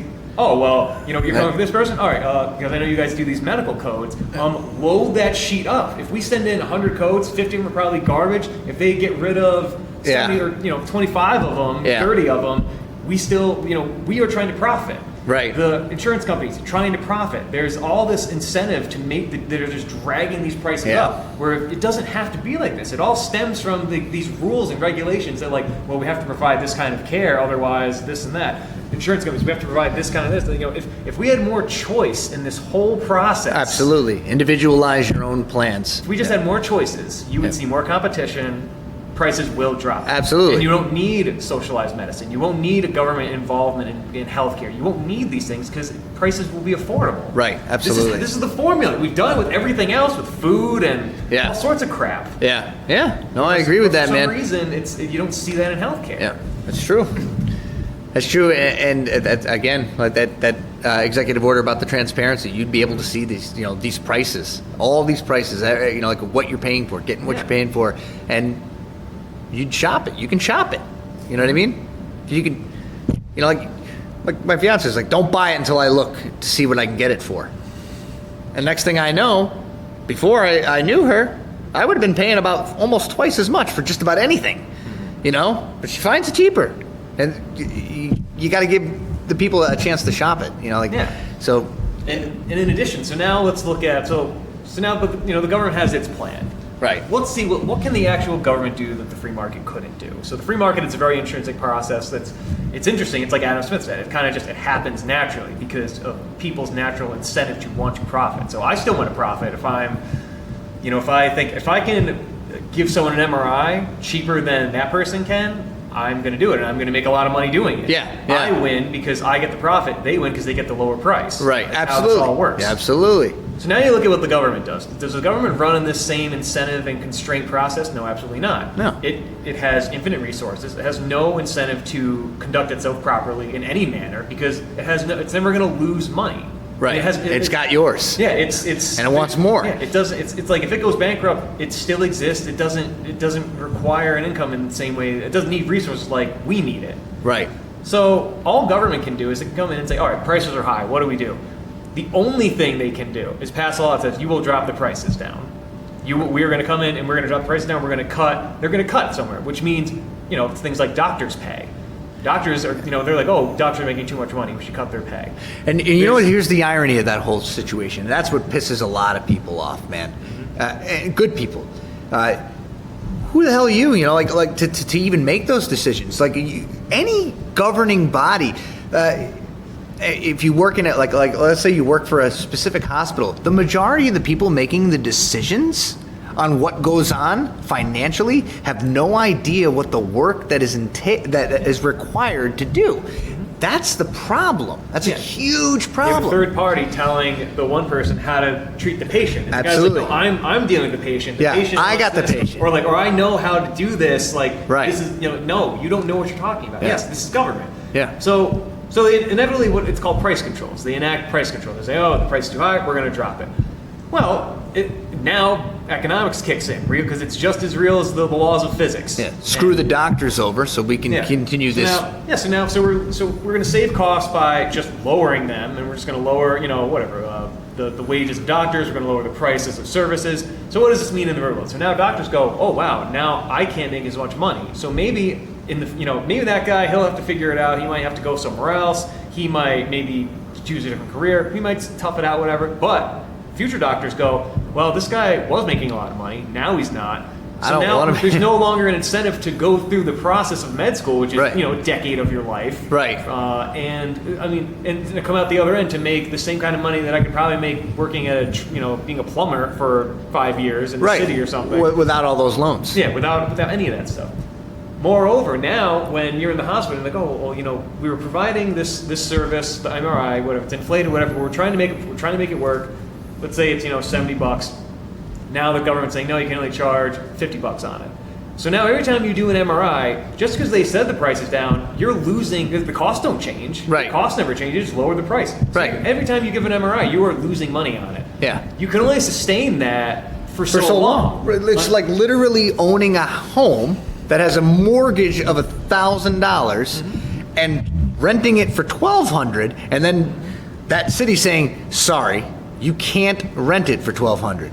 You can only rent it for $950. So now you're losing $50 just off the top. And you is a responsibility to take care of that place to make sure it's livable for your tenant, right? It's absolute garbage. You should be able to ask what you want. My punishment, if I'm asking too much for rent, you know what my punishment is? Vacancy. Yeah, that's my punishment. Vacancy is my punishment. If I keep my value where it belongs, that is rent control. Yeah. That's rent control is another famous example. It's the same thing. You enact price controls, and then all of a sudden you end up with shortages of whatever you're trying to control. Right. Whether it's housing, medical services, dude, it's all the same thing. If I sell pizza, economics. and there's someone who moves a pizza shop down the road, and we sell the same quality of pizza, and he sells it for $1 less, my punishment is I got all this material that's going to go bad, and I go out of business. Yeah. Unless the only way, price is one thing. It's mostly the majority factor in most things. Unless you're providing some outstanding. That's what I mean. Beyond. If his pizza's the same as mine. If his pizza's the same as mine. If mine's banging and I know it's banging, you know what I mean? I'm like, yes, whatever. Go down the road and pay $1 less for crappy pizza. Yeah. You know? All things equal, then prices. We determine what's valuable. Exactly. You know what I mean? Like it's inherent. Like we'd say, who would have ever dreamed of paying $1,000 for a phone? Yeah. But we do it. But one of the reasons we do it, it's like, if I sit here and say it's $1,000, you're not going to say yes. But what I can say is it'll cost $1,000 divided by X amount of months plus whatever it's going to cost you for us to provide you with that phone service. You're like, well, that seems reasonable. Yeah. It's the same number. Yeah. You just didn't prepare for the upfront cost. So they're going to pander to you and say, okay, that's fine. You don't have that money up front, but we'll just stretch out your payments. You know what I mean? Yeah. And then, And that saves you, I mean, a little bit, I guess. At least, like, you're getting some money as opposed to no money. And I can only imagine, Right. once you start, like, if in the case of, let's say, during MRIs at $70, they go up to $50, and you go, well, okay, you can't afford the 50 or whatever. Now you're like, it's like one bubble into another bubble into another bubble. And, it just doesn't have to be this complicated. It doesn't. Right. Like it's literally we could have a world right now where you don't have insurance, like medical insurance, that you have a relationship between you and your doctor and you and your hospital. And this is how much it's going to cost. Yeah. Okay. Yeah. And God, it could. I need these stitches. That'll be $300. Well, I can get it done for $200. I'll give you for $250. All right, let's do it. Let's do it. Sew that thing up. Yeah, I'm here right now. Yeah. My time is valuable. Yeah. Let's fix this thing. Yeah. And you see that happen all over the real world. Yeah, we just, for some reason, it's getting so convoluted, Well, now people have the audacity to say that healthcare is a human right, which is very interesting. It's no matter how you look at it, because now you're saying, so now you're saying that I am entitled to the labor of someone else, doctors, nurses. Yeah. Oh, I'm entitled to those services. Right. It's a bold statement. Incredible claim to make. Right. Yeah, I agree with that. Now, I'll argue that people have the right. It is a human right to have access to it. Access to it. Like the opportunity. The opportunity. Yeah, absolutely. So you can go seek the service, but not by no means is it a right through taxpayer-funded. Yes. Yeah. But absolutely have a right to, like you said, we can't turn anybody away. We can't turn anybody away, and we never would. And I've never seen it happen. That's a good thing too. But I think at the same time, like there has to be, like some kind of, and maybe this is one of where I don't really have a good answer. Is that, like, obviously there's always going to be, there's always going to be a percentage of the population that is just going to be destitute, what they are. Even though statistically speaking, those people, they're not the same people if you look at it one year to the next year. It's always a new people. But generally speaking, there's a bracket of people that are in the misfortune. Right. And, they go to the hospital, they have all these things. They should always be treated. Absolutely. Yeah, absolutely. And I think the only answer they are. And I think the only answer is, I guess one possible answer, because I don't love it because it's federal government stuff. But let's even using that person, even though I hate it, let's go with it.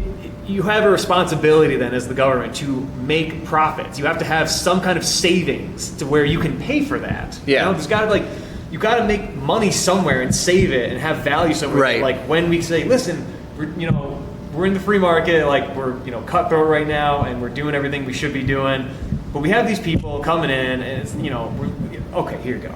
Like, I don't know whether it's charity, or actually charity would be better, state pockets would be better, federal government. Well, they also have it short. What people neglect to realize in a lot of these arguments about what should be free and what shouldn't is there are actual college and stuff like that. There's financial affidavits that you have to fill out to qualify for some of this money.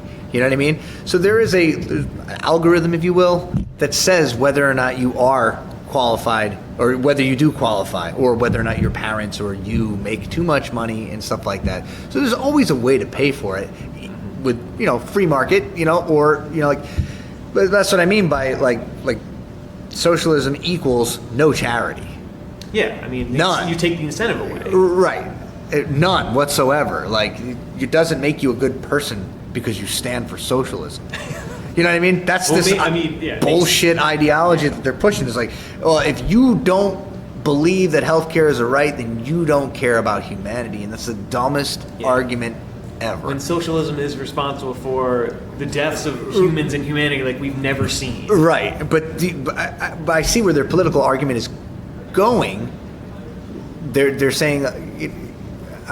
Well, it's not even a good argument. You're saying, you should give your money to the government because the government helps people. And you go, no, they don't. Yeah, I am better at it. Right, exactly. I am better at it. Exactly, and so are you. And are you that?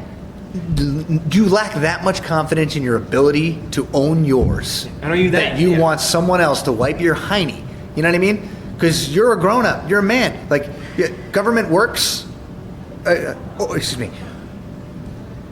Big government works in grade school when you got to worry about the government of your home, where your parents make all the rules, and you can't wait to get the hell out of there. Dictators. Right. should be. Yeah, essentially. Right. Yeah. They, like that's My where father used to say that, right. actually. That's where the big government starts to work. But then once you seek Freedom. asylum, Once you go to escape. right? Once you escape and get out here into this world that I've been telling you about, if you're a younger listener, man, prepare for it. Now, you have to you have to understand, like you have the ability to do a lot more than like $100 in your hand is better than $100 in the government's hand when they're telling you, we're going to do this with that $100. No. Yeah, I would even go on to say further that how could you be so naive to, oh man, like there's all these people that need help. I'll help them. Hey, what's going on? I'll help them. All right, my name is Tommy Government. But like that's the thing. It's like, and I mean, poll after poll shows that Congress has the lowest approval ratings ever, and yet, so by any measure, we don't trust the government. We don't like the people that are in the government. And yet at the same time, we need to give the government all this money to do all these great things. Right. How do you reconcile those two things? Right. So anyone that's a huge advocate for big government, I ask you, number one, what do you do for work? And if you're self-employed, that changes this. But if you work for somebody, and they don't do what you do, but they tell you how to do your job, how do you like that? And my point is, like, if you know what you're doing more than the people that are making the rules and doling out the money and keeping what they think, then maybe you are a big proponent for that. But at the same time, if you can't sit there and say, my boss has no idea what I got to go through, I'm better at this than them, or then maybe you are a closet capitalist. You know what I mean? Maybe you're a closet capitalist. Because to me, anyone that, and this is my opinion, anyone that wants more government that lacks the confidence in their ability to create the life that they could create for themselves. I agree entirely. Yeah. I think people who want more government, even if it's for a good reason, I think you have to accept Absolutely. the fact that... And that's a good point that you bring. Even if it's for a good reason. Even if it's for a good thing, you're still advocating for the abdication of responsibility, which is never good for any human being ever. Yeah. No matter what circumstance, or I don't care what suffering is going on in their life or what happened or whatever, responsibility is the only answer. To take responsibility, to take ownership of whatever's happening in your life, to deal with it. Absolutely. And it's the only thing. No one else can do it for you. Absolutely. Even man. if you think they can, they cannot. No Right. matter how much you wish that to be true. No, It's just not in this world anyway. No, nose to the grindstone. Work hard. Take responsibility for every action that you do, and own everything you say, and do what you say you're going to do. And don't be afraid to fail or make mistakes or own your crap when you are tyrannical and wrong. And like you said, be forgiving, because one day you're probably going to. Oh yeah, man. Oh yeah, dude. I probably might want some after this podcast. I've eaten tons of shit in my day, man. You gotta laugh at yourself too. I mean, and if you're wrong, you're wrong, but own it. Say I was wrong, and go do what's best for you, but also don't step on other people in the process. You know what I mean? I think that's a great place to stop. What do you think? Sounds good, man. Awesome. Hey, thanks so much, buddy. Right on, brother. Do it again sometime. Yeah, sounds good, man.